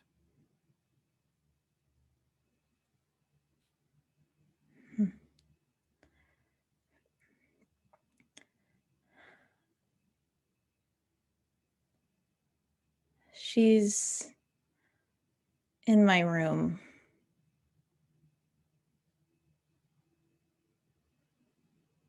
Is this some sort of weird metaphor, or No, like that other peach is in my apartment. right now here on the base? Yes.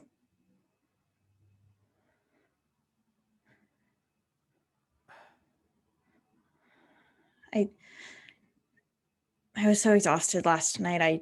I didn't really know what to do, and she is here to help, but it's not exactly the help that we want in the right way. But she I don't think she's here to do harm to anyone in our base. I have no reason to believe that. So I wasn't quite sure how to act, but I thought you deserved to know. Well, I don't really know what to do with that. But I do appreciate you telling me. Um,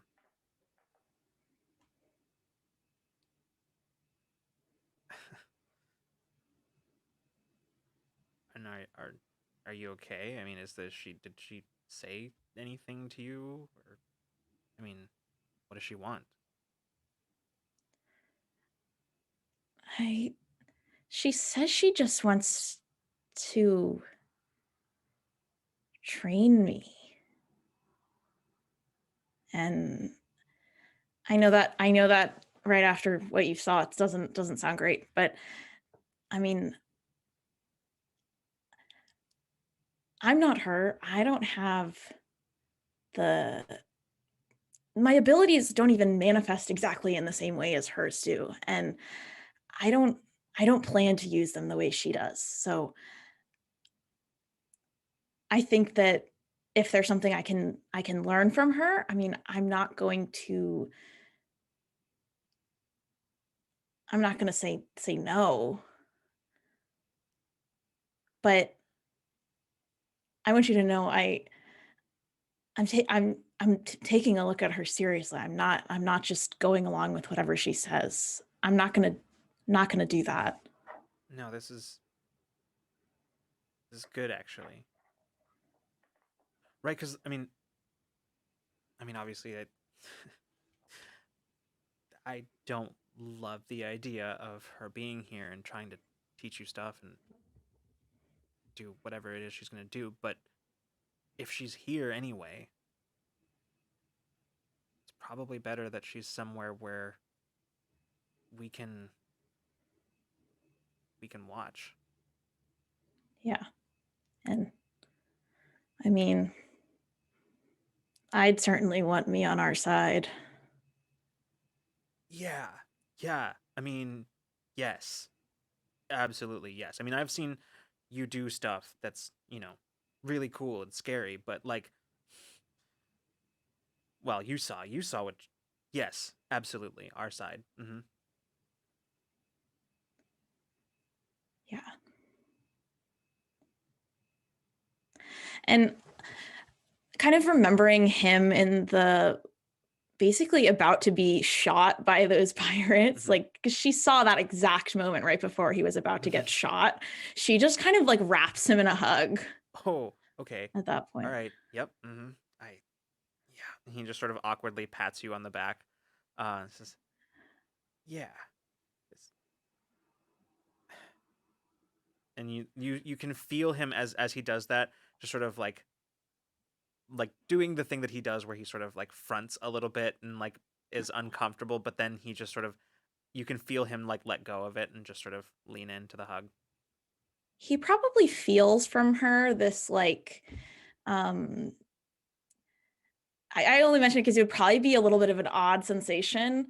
Like she feels relieved, obviously, that like he's here, but also like she feels this kind of like rush of grief. She's basically like feeling the loss for the other Peach, like as she's hugging Mm-hmm. Vix.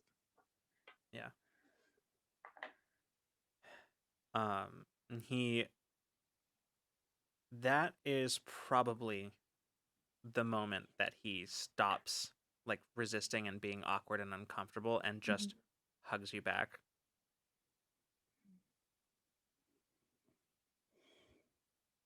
You know, I know the circumstances of us both being here have not been ideal, but I am glad you're here with me. Yeah. I I am too.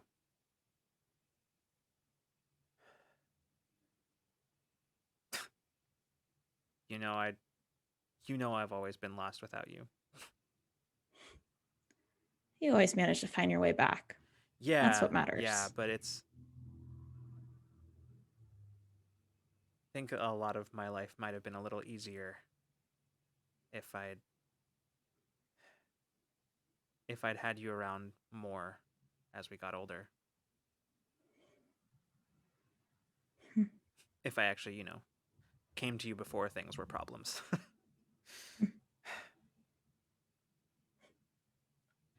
Well, it is nice to hear you say that now, I will say. Yeah, it yeah, does, yeah. Don't it let it does, go it to your does really head. warm my heart. Don't let it go to your head. Well, I'm here now, and I don't plan to go anywhere. Well, unless we're going to, a new planet and fighting some new guys, then we will plan to go somewhere. Sure, yeah. No. Well, you're not going to be able to get rid of me because I don't really want to stay here without any of you because you're all by far the most interesting people anywhere in this resistance. And, really, I think Taeyeon and I are starting to develop a rapport. Really, I think we're going to be best friends. Really. Really, Mhm. I'd love to hear that. Yeah. I mean, I don't think he knows that yet, but it's going to happen. Oh, well, I think you'll just keep wearing him down, and then one day he'll find himself saying something nice to you, and I think that's all it takes. That's how the best friendships are forged, You just tire them out until they can't be mad at you anymore, and then it's just easier to be your friend, That's just how it works. I mean, yeah, that's pretty much how I did it with you, so. That's true. Well, anyway.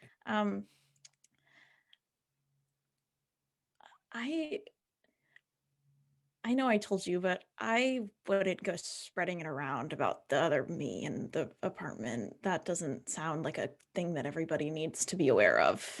Okay, just so that we're define everybody, because if I'm going to be lying to people, you do know that Bina and I can sense each other's emotions. Like, she's gonna know. Okay, well, Bina is okay. Okay, great. Mm-hmm. Mason is okay. Good. I'm legitimately one of the only people here in this resistance who scares the shit out of me. Like, Mason? Yeah. Have you seen when he does that thing where he just... Have you seen that? It is a little bit more intimidating with the beard, I will say. Yeah. Well, don't worry, I won't sick Mason on you, so you're all set. Great.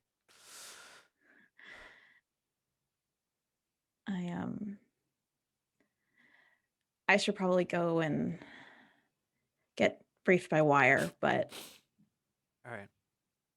And hey, go ahead. If things go bad with her, you know that I'll have your back. Good. And I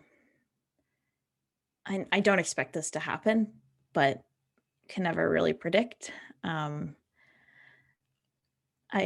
trust that you'll know which back is mine. Really didn't think about that. We'll find out, I guess. Sorry, that was a terrible joke. I think that if you see a version of me with tendrils of smoke on my arms, I think that's a good guess that it's not me. Fair enough. Okay. Well, enjoy the rest of your breakfast. Thanks. And get some actual sleep. Like, if you haven't slept by tomorrow, I'm just gonna come in and knock you out. Keep forgetting you can do that. Yeah, it's like a snap and you're just passed out. I mean, it's a pretty good one. Are you sure? I could do it right now if you want. Do you have any plans for the day? Well, I was kind of wanting to finish the breakfast you brought me. Go do resistance things, whatever the hell it is you're doing. Okay, well, enjoy breakfast. Thanks. And I'm gonna make a little note to remember to check on him later Mhm. and see if he slept. And if not, I will genuinely like put him to sleep. Sounds good. Sounds good. Um, with that, um, where is Bina right now? So I have two things Yes. that I want to do at some point over however long we're gonna be here. Mhm. One of them particularly is we were in a firefight. So Yeah. And Awakener did take a little bit of damage. Awakener did take damage, so we need to do general maintenance, and if there's any sort of overhaul that needs to happen with particular place, I know we are still able to fly and fight and shit, but that needs to happen. So that's one thing I Okay. want to do, and Bina will extend an invitation to Jade, Alma, who will already be there, but she doesn't have to help if she doesn't want to, and Vix. Okay. If any of them would like to help with ship maintenance, they do not have to, but Mhm. those are she decides to ask for a little bit of company Sure. if Yeah. they so choose to join. Sounds good. So, you basically currently at the moment are like sitting on the outer hull of Awakener, just sort of like like plasma torch in hand, just sort of like sitting goggles down. Goggles on, yeah. Sick. Wait, hold on. Let's pick a pair. Let's do these ones. I don't wear my goggles in so long. Perfect.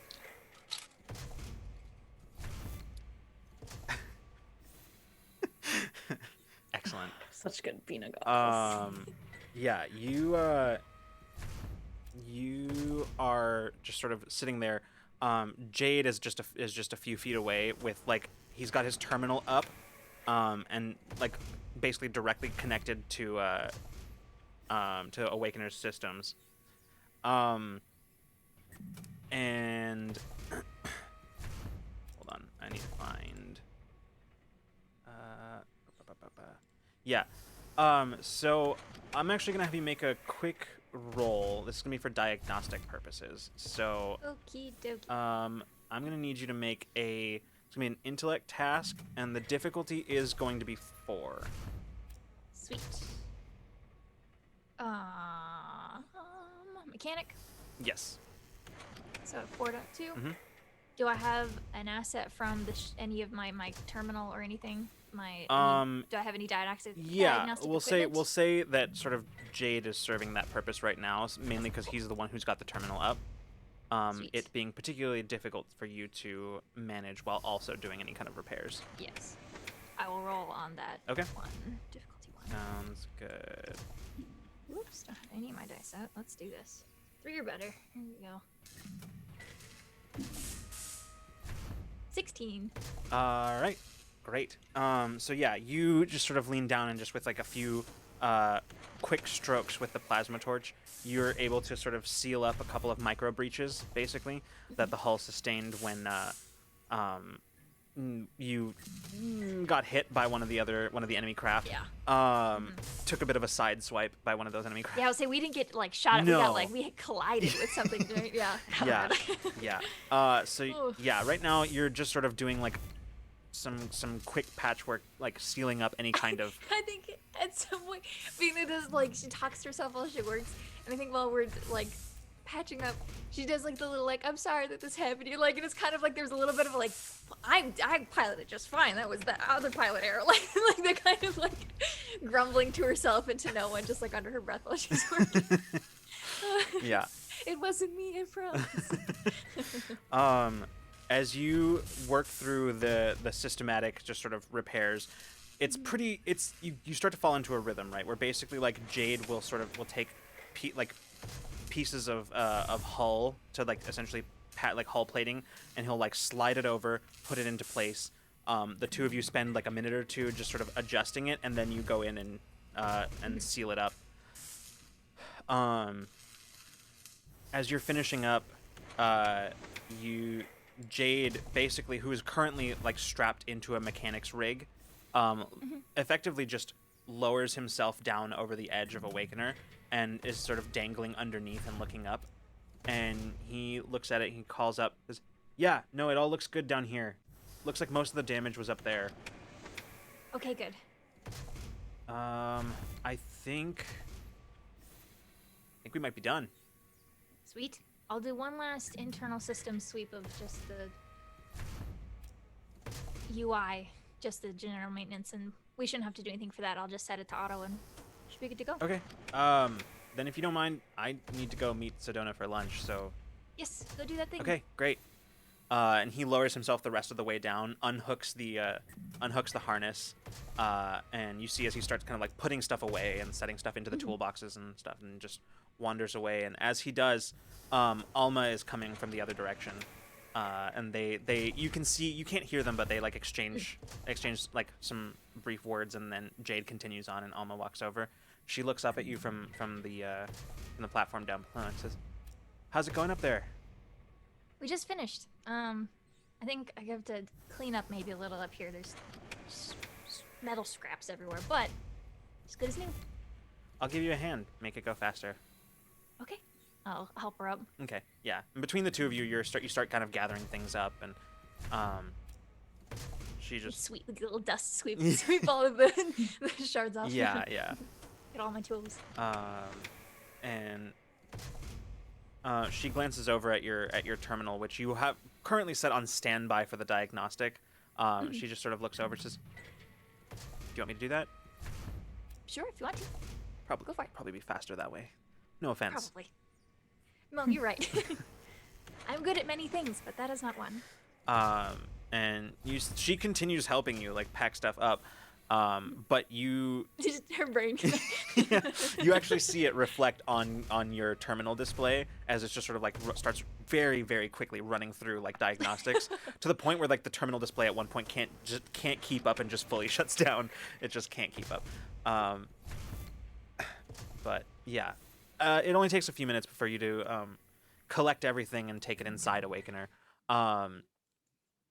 When you're while you're in there, you're sort of just putting stuff away, and Alma looks. Cleaning up. We've been in the ship for a while nonstop, Yeah. so I think Bina's got the like. Okay, I've done a task. Let's keep it. Like, I'll just keep going. I have energy. We'll keep moving. So she kind of does like tidy inside Yeah. too. We'll reset everything. Mhm. Get it ready to go.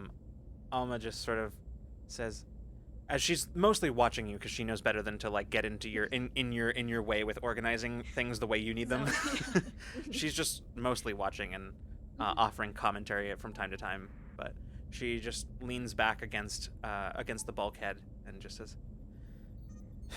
"So, I feel like we kind of got a little bit interrupted the last time we were talking." Oh yeah. This- I still can't believe Vix has ship powers now. Maybe. Yeah, it's been a little bit weird. Awakener doesn't really know what to do with that. Yeah, we're gonna have to maybe work on that Yeah. with him, because if he gets stressed out and we're in the middle of like a firefight. I've managed. He might be able to copy abilities, but he still has to get good at them. So. Well, for- that's what I'm talking Well, about. what Like, I'm he needs saying to is be, that like- I've managed to. I mean, don't tell him this, but I've managed to box him out of some of the more critical systems. So Oh, no. right now he's got access to minor systems like lights and maybe some of the auxiliary diagnostic panels, but nothing. Okay, good. We'll work on it. We'll work on it so he doesn't Yeah. mess anything up for you. It's all right. I have a lot more control than he does with it, and he might have my abilities, but he doesn't have. Your finesse. Yeah, but I think more specifically, he doesn't have my connection to Awakener.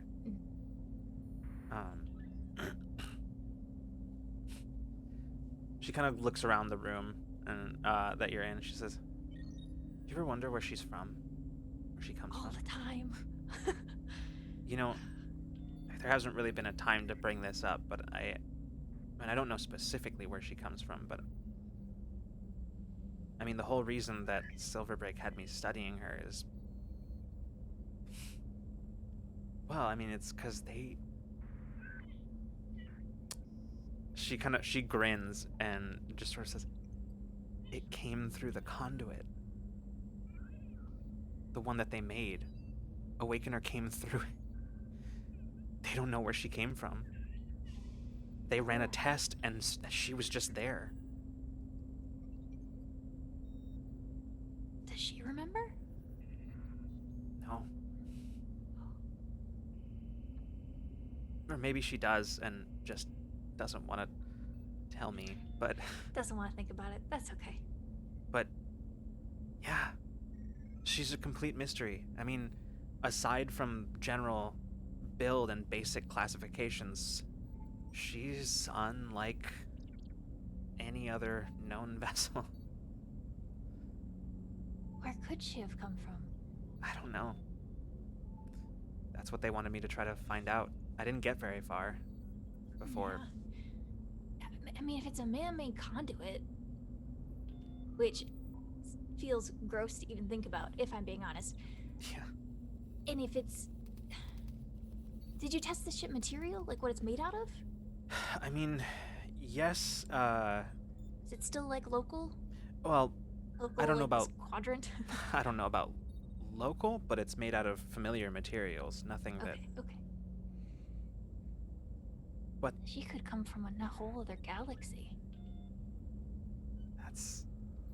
That's funny because that's kind of the conclusion I was starting to come to before everything happened. I don't have any evidence for it, but just a suspicion.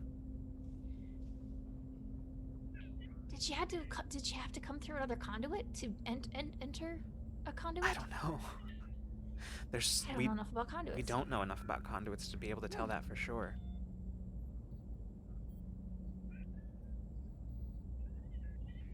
It's like fully like gears, like Yeah. visibly. Alma can see gears Mhm. turning.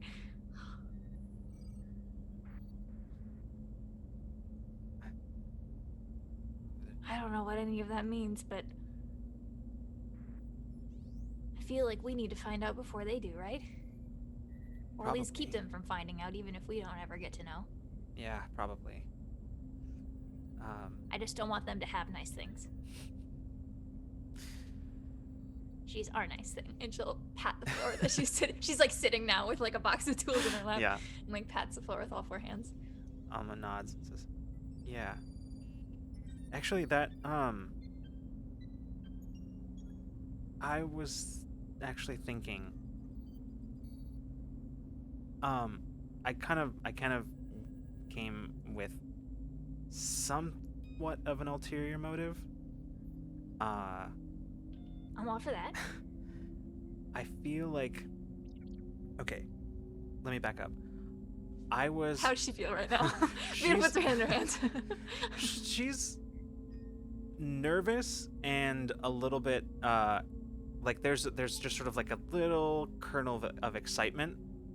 My favorite. under Let's there. do it. Go. she's like, So I was talking with Mason yesterday, and I was mentioning about kind of the same thing you and I were talking about, which is just feeling a little bit out of place, feeling that things are different than when we left, and how I know it's not just me. I know it's a little bit of everything, and I don't know how to address that, honestly. I don't know how to there's a lot of things that have happened since I was gone, and I don't even begin to understand what most of them were or how they happened, so I don't know how to address them. But I figured I would start with you, the person that I think I understand at least a little bit more than everybody else about what went on while I was gone. And do you have any plans for this afternoon? Bina like pretends to like check her terminal. Goes, no. Well, no, that was tomorrow.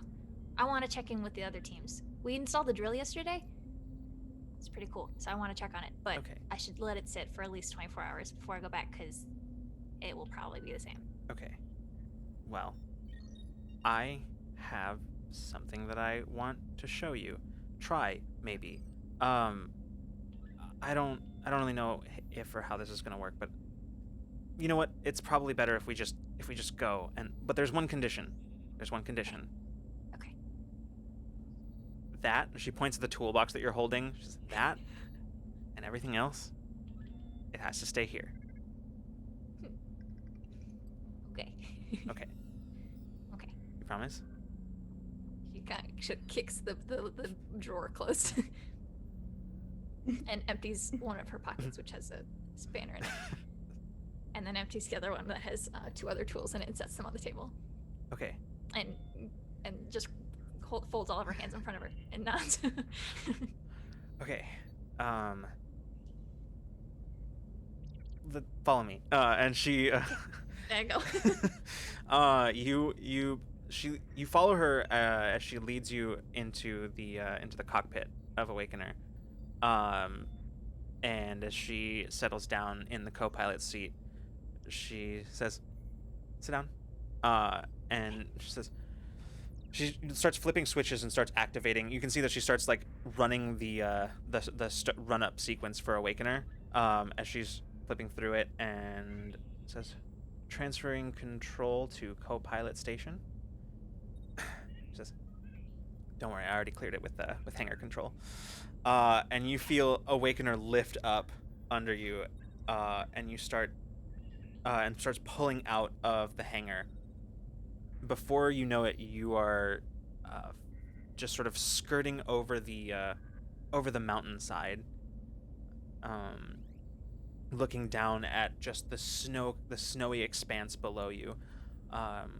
Looking down, you are flying just perfectly so that to either side of the mountains you can see where the snow sort of falls away over the roots of the mountain and then off into just these wide plains of snow, rolling hills and drifts in places, giving way to enormous ice lakes and that kind of glitter off in the distance, as well as just huge hook claw-like ice structures that jut out of the snow and some distance away. And Alma has still not said anything. It's been a few minutes since you lifted off, and she still hasn't said anything. She's just flying. If that's the case, then I'm like trying to get on an emotional wavelength for like, where's she at? You can see that it's still the same, nervous and excited, but excited and nervous has done this, so now it's more excited than nervous. Okay. Then I will let her know that I am feeling content, Yeah. like a yeah, this is nice kind of a feeling. She says, I noticed it, the view from up here when we were leaving and coming back last time, and I just wanted to see it again. I wanted to make sure that you saw it. It's really pretty. I don't think I've been around a lot of snow. Not used to it. Every winter, whenever the first snow came, my parents and we would run outside and we would play in the snow. We would throw snowballs at each other, and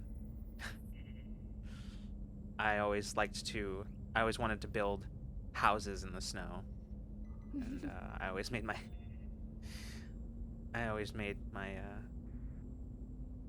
my parents just I'm sorry, just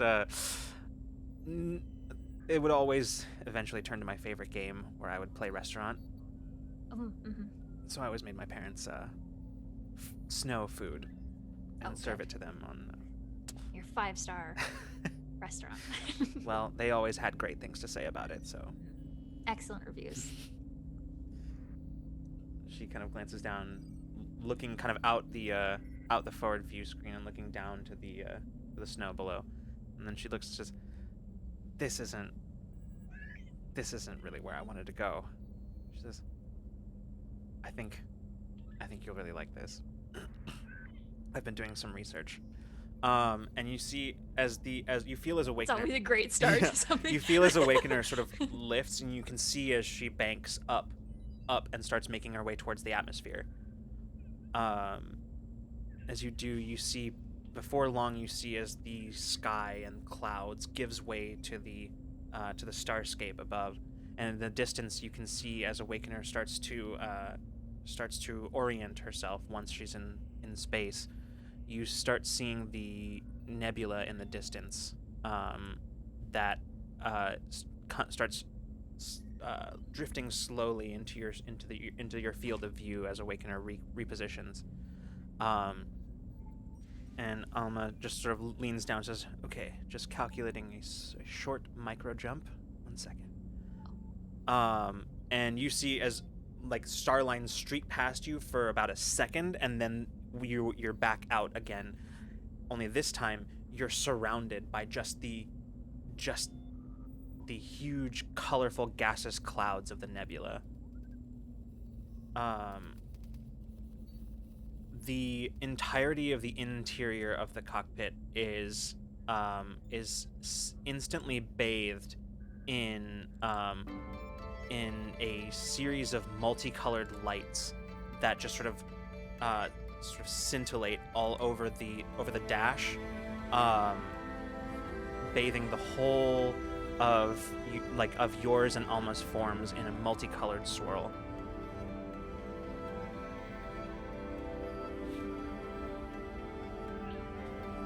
Alma looks over. She says, "It's not safe for us to be here too long, but I figured while we were here." This is amazing.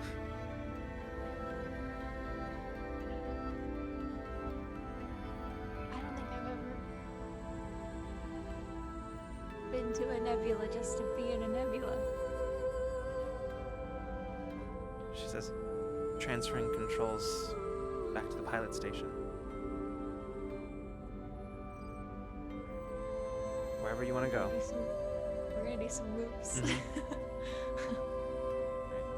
Follow the colors. Yeah. The two of you just in Awakener take her through all kinds of loops, following the various swirls of color, dashing through small dust clouds and scattering them into just sort of more sort of reactive swirls as color just bursts around you.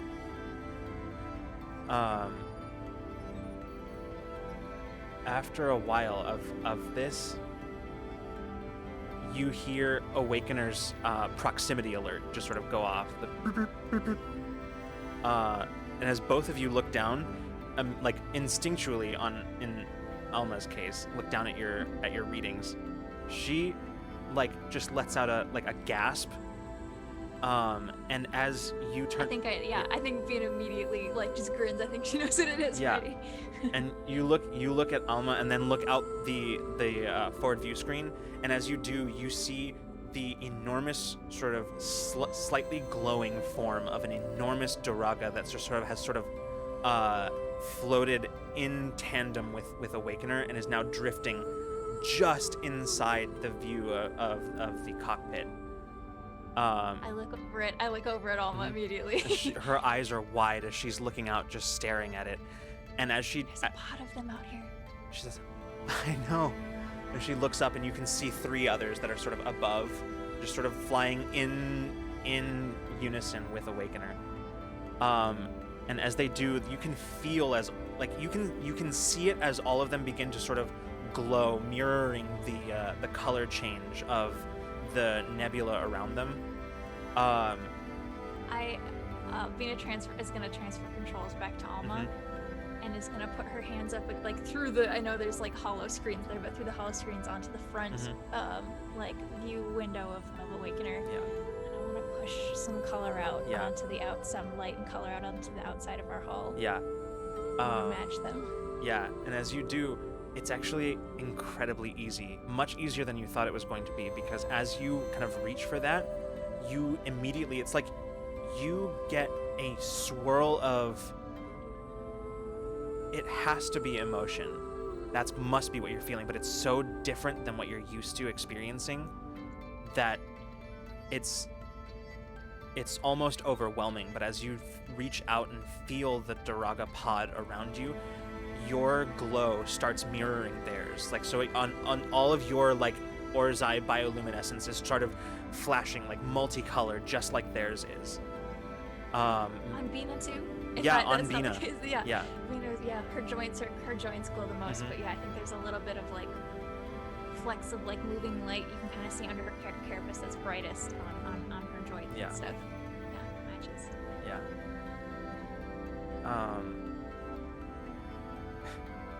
And you just, you're not entirely sure how long, it maybe just a few minutes or maybe it was hours, but Awakener and the pod of Daraga just sort of drift in tandem through the wide, colorful expanse of the nebula. But at the end of it, you watch as they all sort of, you can almost feel the reverberations of their calls, almost whale-like, but you can feel the reverberation in Awakener. Not so much hear it, but you can feel it. And then several of them begin moving faster, and all of them begin moving ahead of Awakener. And as they do, you watch as all of them begin glowing brightly, and then just suddenly begin streaking through the nebula. The enormous forms of these almost whale-like reptilian creatures streaking through the nebula and suddenly picking up speed and then disappearing into the distance as space warps around them and they vanish. I kind of, as I remove my hands from the front of the window, it'll be kind of like one last like burst of glow as it will all dissipate as like a goodbye, even though they can't see it. As you turn back to Alma, she looks at you. She's just staring at you. And she just shakes her head, says, "Incredible." I've only seen them from far away.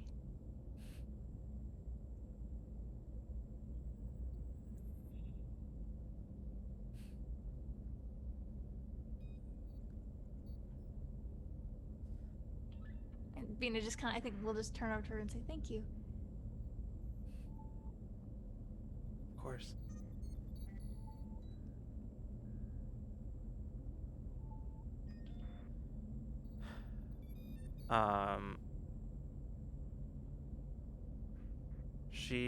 You're silent for a while after that, as you're just sort of both kind of just basking in the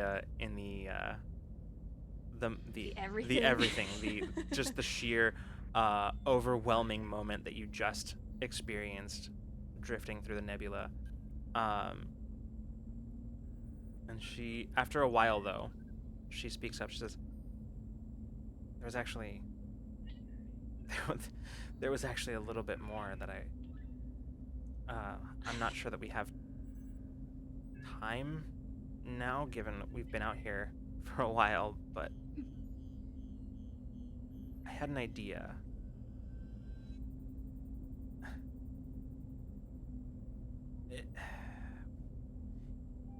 I'm not really sure how to explain it, but you form empathic connections with people, right? Yeah. And I have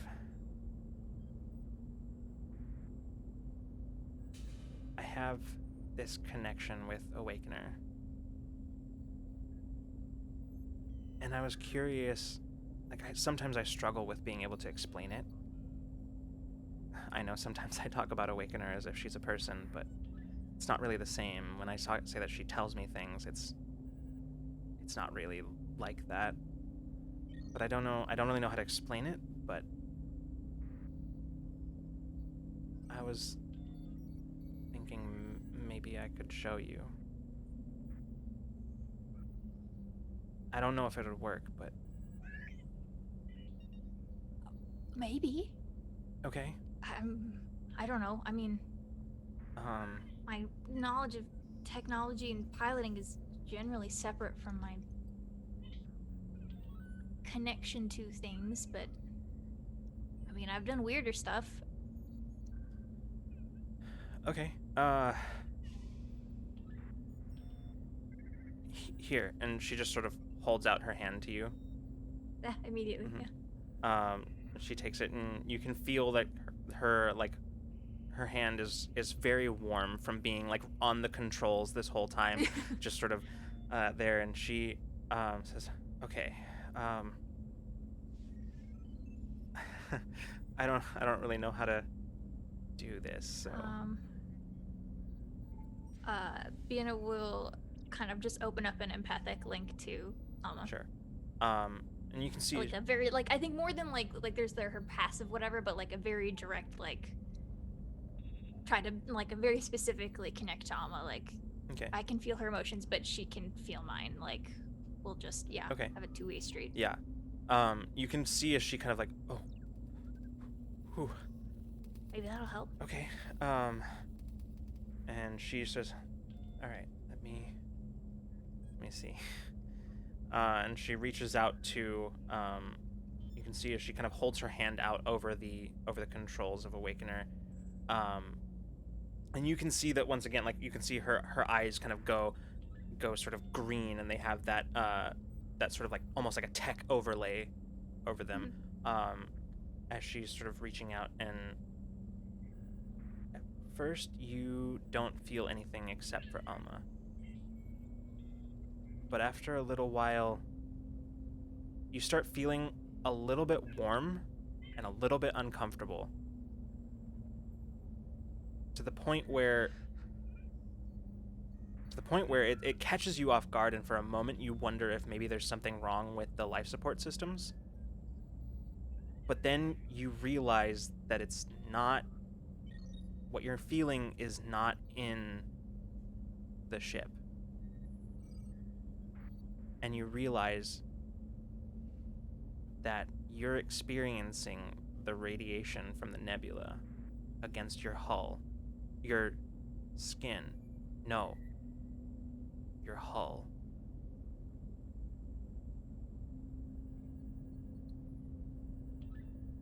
Alma can feel my shock and Mhm. disorientation. Yeah. And then all of a sudden, as soon as you become aware of that, you start becoming aware of all these other things that you were never aware of before, such as the precise density of the dust cloud ahead of you. You just know that. You know how exactly down to the millimeter how far it is from you to the edge of the nebula. You can, even from here, it's not like you're hearing them, but you are aware of the transmissions that are passing between the resistance base and the orbital station. All of these are things that you are experiencing as if through your own senses. She'll put one of the hands that isn't holding Alma's, kind of like match what Alma's doing, like hovering over the controls near her. Yeah. What do you do? Want to turn on the lights in the bridge? Yeah, they come on. I look at Alma. She goes, His eyes as big as saucers. Did you just?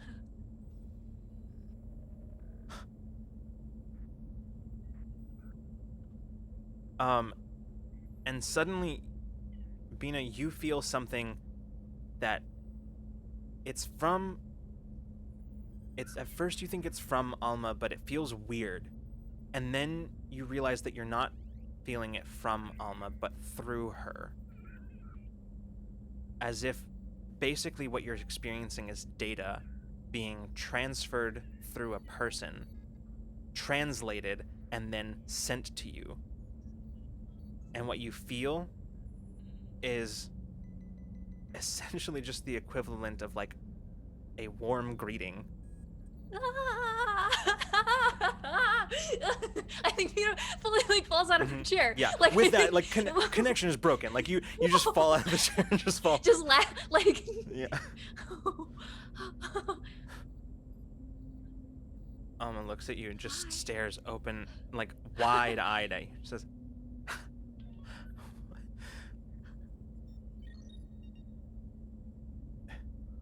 I didn't think that was possible because I never thought to even attempt it. You feel like that all the time? Yeah. Yeah. Radiation's really weird. We can go Yeah, if we you should want. probably go. Probably go, That's- yeah.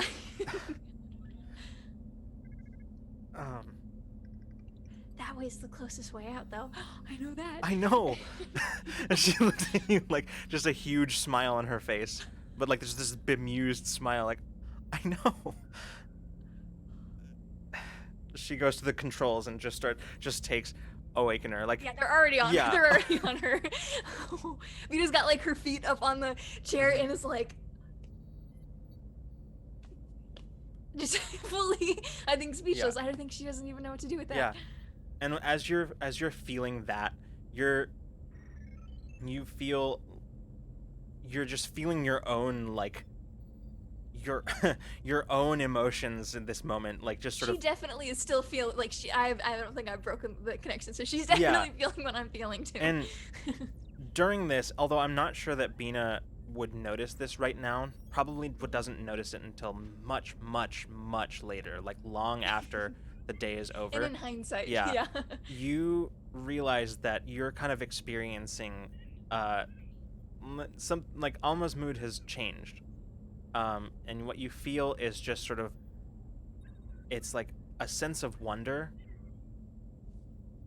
but there's something underneath that you're not sure exactly what it is, other than you can feel that it is some form of contentment, or at the very least contentment, or maybe it's just a feeling of warmth, but you don't have much more than that, as right now your own feelings are just like huge and overwhelming. Yeah, we gotta get out of here before Yeah. we get radiation poisoning, or before we hurt all of our nice new hull Yeah. work we just did. And I think at that point is when we'll cut to Mason, as the two of you are making your way back to the planet. So, Mason, I'm gonna say right now you're in your room sitting at your desk. Okay.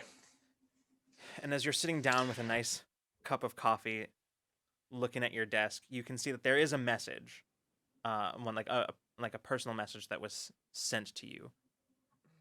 And as you open it up, you can see that it's a recorded message from Cade, actually, your childhood friend. Hello. Yeah. And as you play it, you see that she's sitting in an apartment, that very clearly, like, even in the background, you can see through the window behind her, there is, you can see the skyline, the familiar skyline of Krenai. And she's sitting there and going, "Hey, so I heard you made it out alive. That's impressive. I don't think anybody's ever made it out of the Terminus Maelstrom.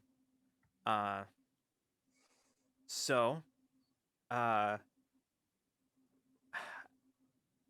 don't know how we do this, this whole life update thing, but I guess since we are talking again, I'll give it a shot. I don't have a ship, so that's fun. So I can't go back to scrapping, but at least not the way I was doing it before. Got a job actually at the local decommissioning yard. It's not great, but at least we're given a limited amount of salvaging rights, so it'll hopefully be enough to save up to get a ship, or hell, maybe one day I'll get lucky and actually find something that's half worth repairing. But for now, that's where I'm at. It pays shit, but picked up another job recently, and hopefully that'll make up some of the difference here. Help me get a little bit ahead. Something kind of weird about it, though. Not weird, just, you know. Whatever. I'll send you the some details. Just, I got somebody I want you to look up for me. Just want to make sure that I just like, you know me. I just like to know who I'm working with. You were always better at this kind of stuff than I was, so I'll send the details in the message, but if you wouldn't mind looking that up for me. You know, maybe it's a little bit weird after just starting talking again after all these years to ask for a favor so quickly, but figure you owe me one. You did kind of abandon me on Krenai, so, you know. That was a joke, by the way. Just, I already know the face you're making. Anyway, let me know if you find anything. Yeah, take care. And then the message ends.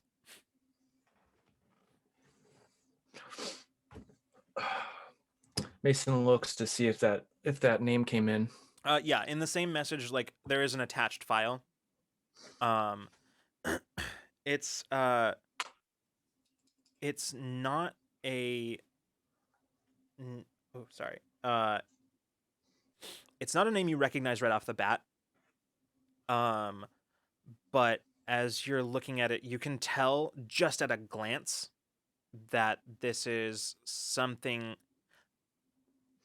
You don't know what it is, but something already feels off about it to you. It appears to be a I guess, what's the word? Like a small research office local to Krenai. One of the more independent research outfits. One you've never heard of it. But just looking at it, just instinctually something feels weird about it. Okay. You start kind of getting that investigator's sense about that. Like there's like you've seen something, but you haven't your eyes saw something, but your brain hasn't quite caught up yet. However, before you're able to do that, you hear your comm, your wall comm, chimes. And sort of startling you out of your investigative trance. Is it like a call that's coming Yeah. in? Right. I get up to pick it up. Mm-hmm. Yeah. You open the channel and you hear Wire's voice come over. Mason, you available? Of course. Good. Actually just got word from Olam. A transport is coming our way. He's been working with an independent cell out there, and he's finally been able to get them clear of any kind of corporate patrols that were trying to find them. I've done extensive background checks, don't worry, but we're gonna need some vetting. If you wouldn't mind, I'd like you on that welcoming committee when they land. All right, sounds good. I'll be there. They'll be in within the hour. Feel free to grab up whoever else you want, and meet up down there.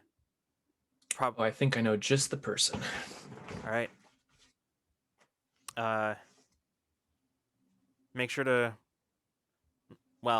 take them to the interview rooms as soon as possible. All right. Right. Roger that. Okay, so Mason, where are you headed? All right. Well, there's an hour. Yeah, you got about an hour. Okay, I'm going to contact, if I can, Zaya. Still not here. Nothing. All right. Yeah, she's still okay. out on the training exercise. All right, Peach. Yay! I was hoping you'd call me. Okay. That was the. I wanted both, but Peach, you were the Peach was the first. Okay. Was the So first. Yeah, Peach, you, in the midst of whatever it is you're doing, you receive a communication from Mason. Okay. Are you ready for some business? Always ready. I thought so. So, where should I meet you? We got a little bit of time, but I'm gonna grab a quick little snack real quick. Maybe meet at the food place. Okay. I'll see you there. Sounds good. All right. Let's meet in the mess hall. So, you meet up. Anything in particular you'll discuss while you're there, or do you want to go straight to the hangar bay? Well, I don't know why I'm here Right. yet, so I'm That's just fair. like chilling. Yeah, Mason will explain to you like Okay. we have to vet some folks. Ah.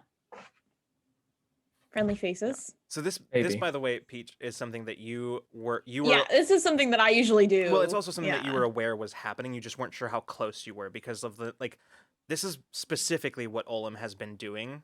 Yeah, but I didn't know they were like on their Right. way. No, absolutely. Like... Nobody did. Nobody did. This is all like pretty brand new. Yeah. Because basically, like the nature of this particular situation that Olam was working on is that this particular group of people had managed to run afoul of the corpse while working on their own, and he was, while in the process of trying to recruit them, also had to like get them away from corporate space.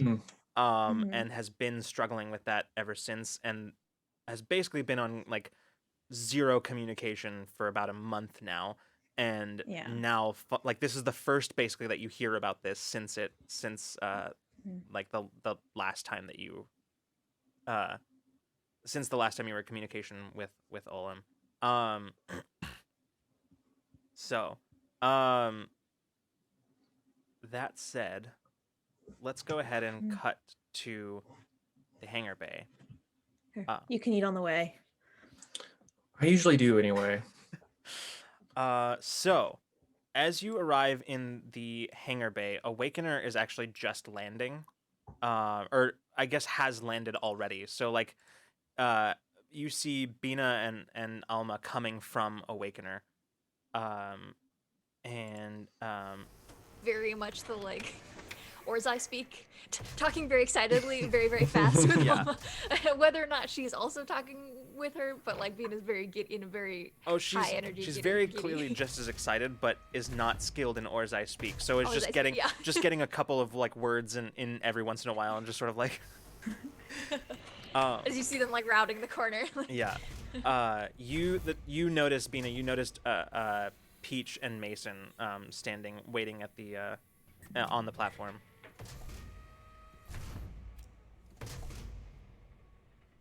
Awakener's good, if that's what you're checking on. Probably not. We fixed the cracks in the hull. Oh, good. We are just here to meet some new recruits. Oh. They finally got here. Oh. Do you want to come meet them with us? Sure. At that, I look at Alma like. Alma shrugs and nods. And as you join up with Peach and Mason, you actually do see a shuttle that is currently angling itself to land inside the hangar bay. And as it does, it starts coming in and starts landing just sort of in the middle where space has been cleared for it. Bina kind of goes, is there like, are we just saying hi, or is this like, what's the plan here? We're just giving them a warm welcome. Okay. And then we got to take them to the interview process. Okay, Yeah. that was the question. Okay, cool. You see, as the shuttle has basically, like, as it pulled in, rotated like 180 degrees around, so it's facing the exterior, and then lands. You see in the rear as the back door of the hangar, the door opens, and the loading ramp extends. And you see a couple of people that you recognize them as members of the Resistance, but you haven't seen them in a long time. Bina probably is. Yeah, Bina probably Not so not. much. Yeah, It's like, maybe I know their face, but people, hi. and sort of step off, and you can see that like they start gesturing over towards where you all are sort of gathered, and you see a few people like basically like bags slung over their shoulders walking out. A couple of Anzalonians, an Orzai actually. You see like at least about there's probably a total of about 8 people that you see right off the bat, and most of them appear to be Terran or human. And Peach and Mason, you guys step up and sort of start greeting people. A welcome spiel. Yeah. Like, everybody stay in the hangar. We will go in groups to the interview room. Like, Bina, as you're kind of walking up, sort of trailing behind the others, you glance up at the shuttle, and you see one figure who is still kind of behind with some of the other resistance people. Sort of larger in frame, but probably human, maybe, hard to tell at this angle. But as you're looking, you see, you start noticing some familiar features, and as you look closely, he turns and looks at you, and you see as he makes eye contact with you, his jaw drops, and then his smile starts breaking out as you see Casimir. Oh, I run. Yeah. Oh, I run. I run. oh my Yeah, God. you run up the shuttle's loading ramp, and you just sort of collide He with has him. powers Yeah, now. fully. Yeah, and he just hey. And I pull back like, where did you go? How are you here? Oh, I mean, I went looking for you. I mean, I didn't know what happened I to you. went and looking for you. well, I connected up with some people who said that they were following up on those weird ships. And wait, no, hold on, look. He says, come here, come here. I look. And he gestures I follow. behind him towards where you can see this shuttle. Basically, it's a transport shuttle essentially. So like Yeah. it's basically separated into 3 sections, which is a small the cockpit, a very small passenger compartment, and then sort of a cargo bay, a small cargo bay. And as you are stepping in with him, he shows you into the cargo bay and reaches over towards where there is sort of a tarp that's sort of spread over what you took originally to be crates. But he reaches over and pulls the tarp away, and there she is. You see Euphoria, your pulse bike. He was like has been like holding on to like his arm as we walked in. She just sits on the floor. Yeah. Like holding on to his like. Yeah, 'cause I've been keeping her safe for you. I mean, I didn't know where you were, and but I figured wherever you were, you wouldn't want to leave her without. Well, I figured if I wasn't gonna be there on the station anymore, yeah. You okay? I think she just like stares for, Mm-hmm. for like a significant amount of time. Mm-hmm. And just like nods and she just kind of leads, like hugs like the leg. Mm-hmm. Yeah. I'm more glad that you're okay, but like this is just icing on the cake. Yeah. It's good to. Hi. And he looks over, and you can see that you follow his gaze, and you see that Alma has followed you up in here. And Alma goes, "Hi, it's Alma, this is Casimir. Casimir, this is Alma. hey, how you Alma, doing?" this is Euphoria. Euphoria, this is Alma. And she just will point. She'll put 2 of her hands on the bike. Yeah. And as you put your hand on the bike, you can see where some of that like camouflaging that she has just sort of ripples under your hand. Yeah. And Casimir looks down and he says, "Hey," and he kind of puts his hand under one of your arms and just sort of like gently tugs Yeah. upward. Pulls her back Yeah. up, yeah. And he says, "Well, we should probably You got so many people to meet. There's stuff that's happening. You're cool. I'll tell them you're cool." And she points at Euphoria. She goes, "I'll be back for you in a second. I have jobs, and this guy will take Casimir out with everybody. All right. Oh, you fool! And as Bina exits the shuttle with Alma on one side and Casimir on the other, Squad. yeah, you rejoin the rest of the group on the loading dock bay, and that I think is where we're gonna call it for tonight. Good. Whoa. Oh my gosh. That is such a gift. That was so good. He's alive and he still has euphoria. Lovely. Hey, he could always be the shapeshifter. We don't know. No. That would be the worst plot that'd be twist. so bad. No, Don't my even ship make is, my any ship is a movements, shape- Lucas. Stay tuned for next week. My ship is a shapeshifter. I always just think of like the worst possible person to be the Yeah. shapeshifter. And just... We already got that. We already had that happen to us. Ooh. Oh my gosh. Wow. That was dang. That Best whole day ever for Bina, nebula. huh? That's just what's happening. Yeah, literally, like That whole nebula scene. first date, like Oh man. All right. euphoria. Before we do anything, I will say Oh. we got 2 back-to-back raids, one from Cypher Unlimited, the other Oh one my from gosh. CFTRPG. Thank you so much for the raids. Thank you, everybody.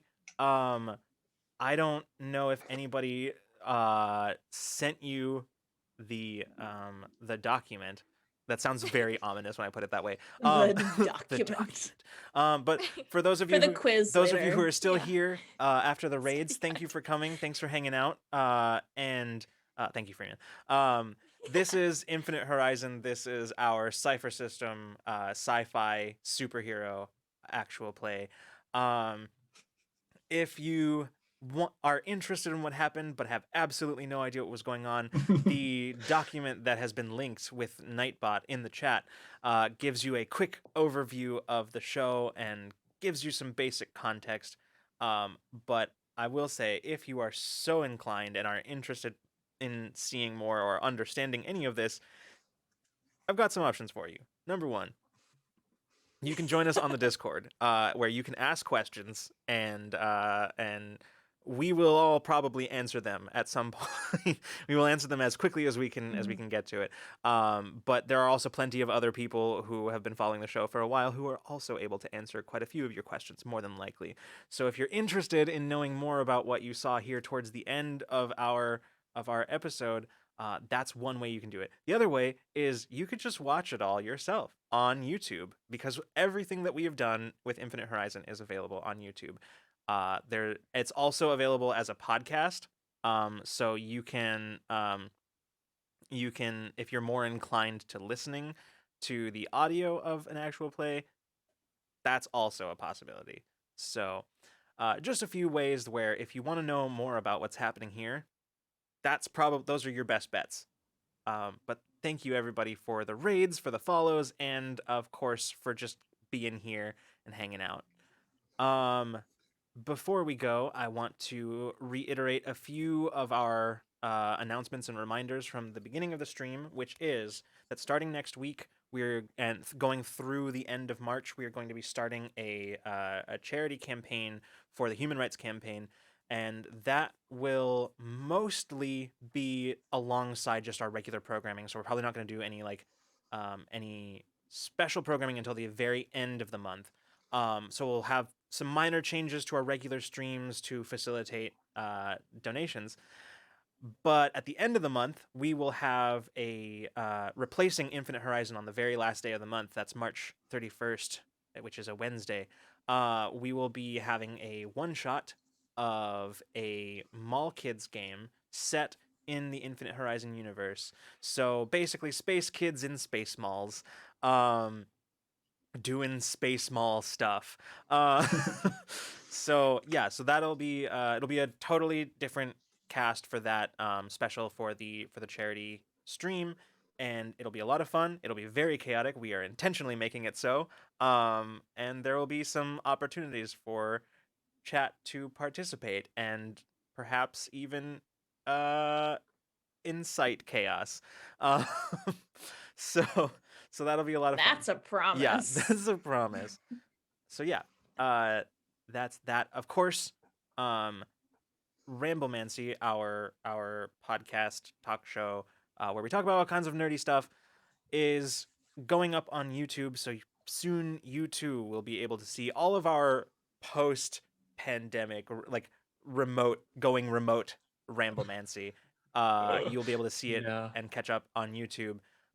There's a whole bunch of stuff. We're uploading them in 5 to 8 episode chunks until we're current, and then it will just go on a regular upload schedule, 1 episode a week, like the rest of our programming.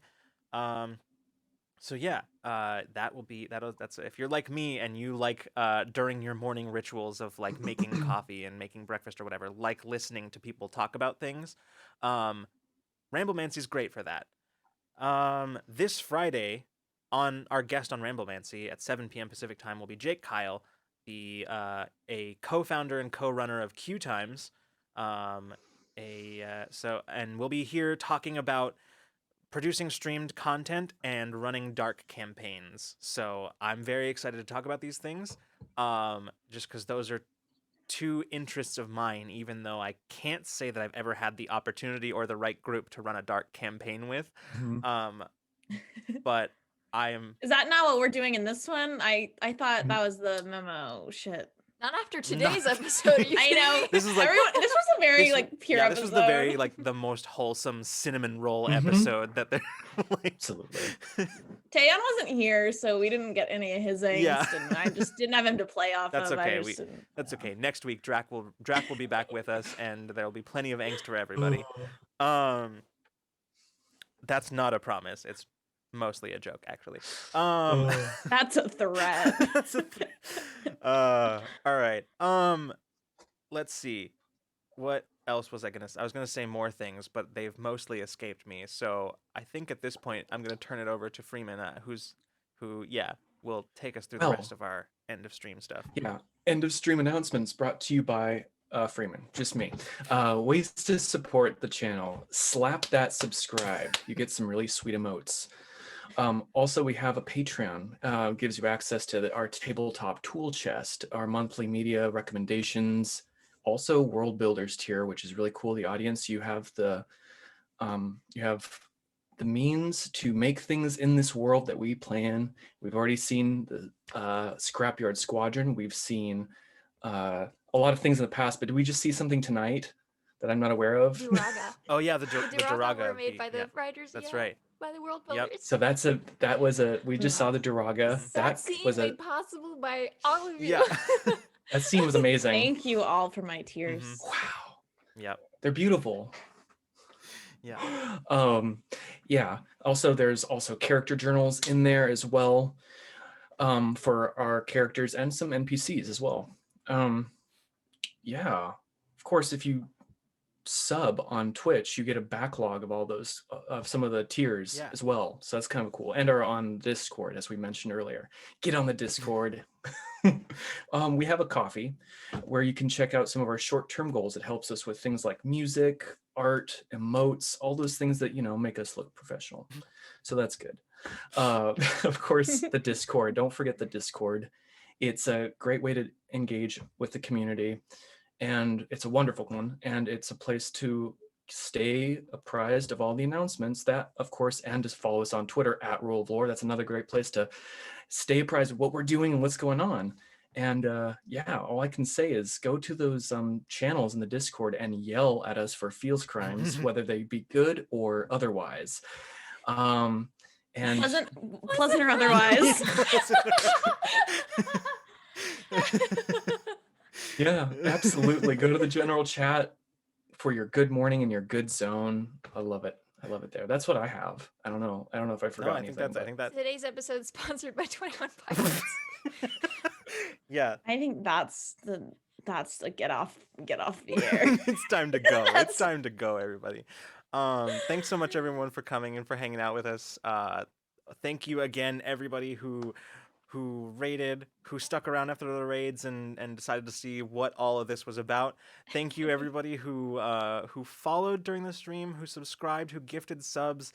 I saw some bits going around earlier. Thank you so much. legitimately nothing that we do here would be possible without any of that.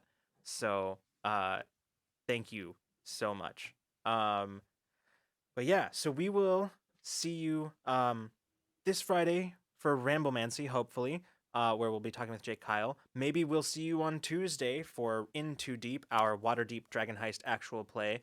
But if we don't see you for any of those things, then we'll see you the next time you decide to come roll with us.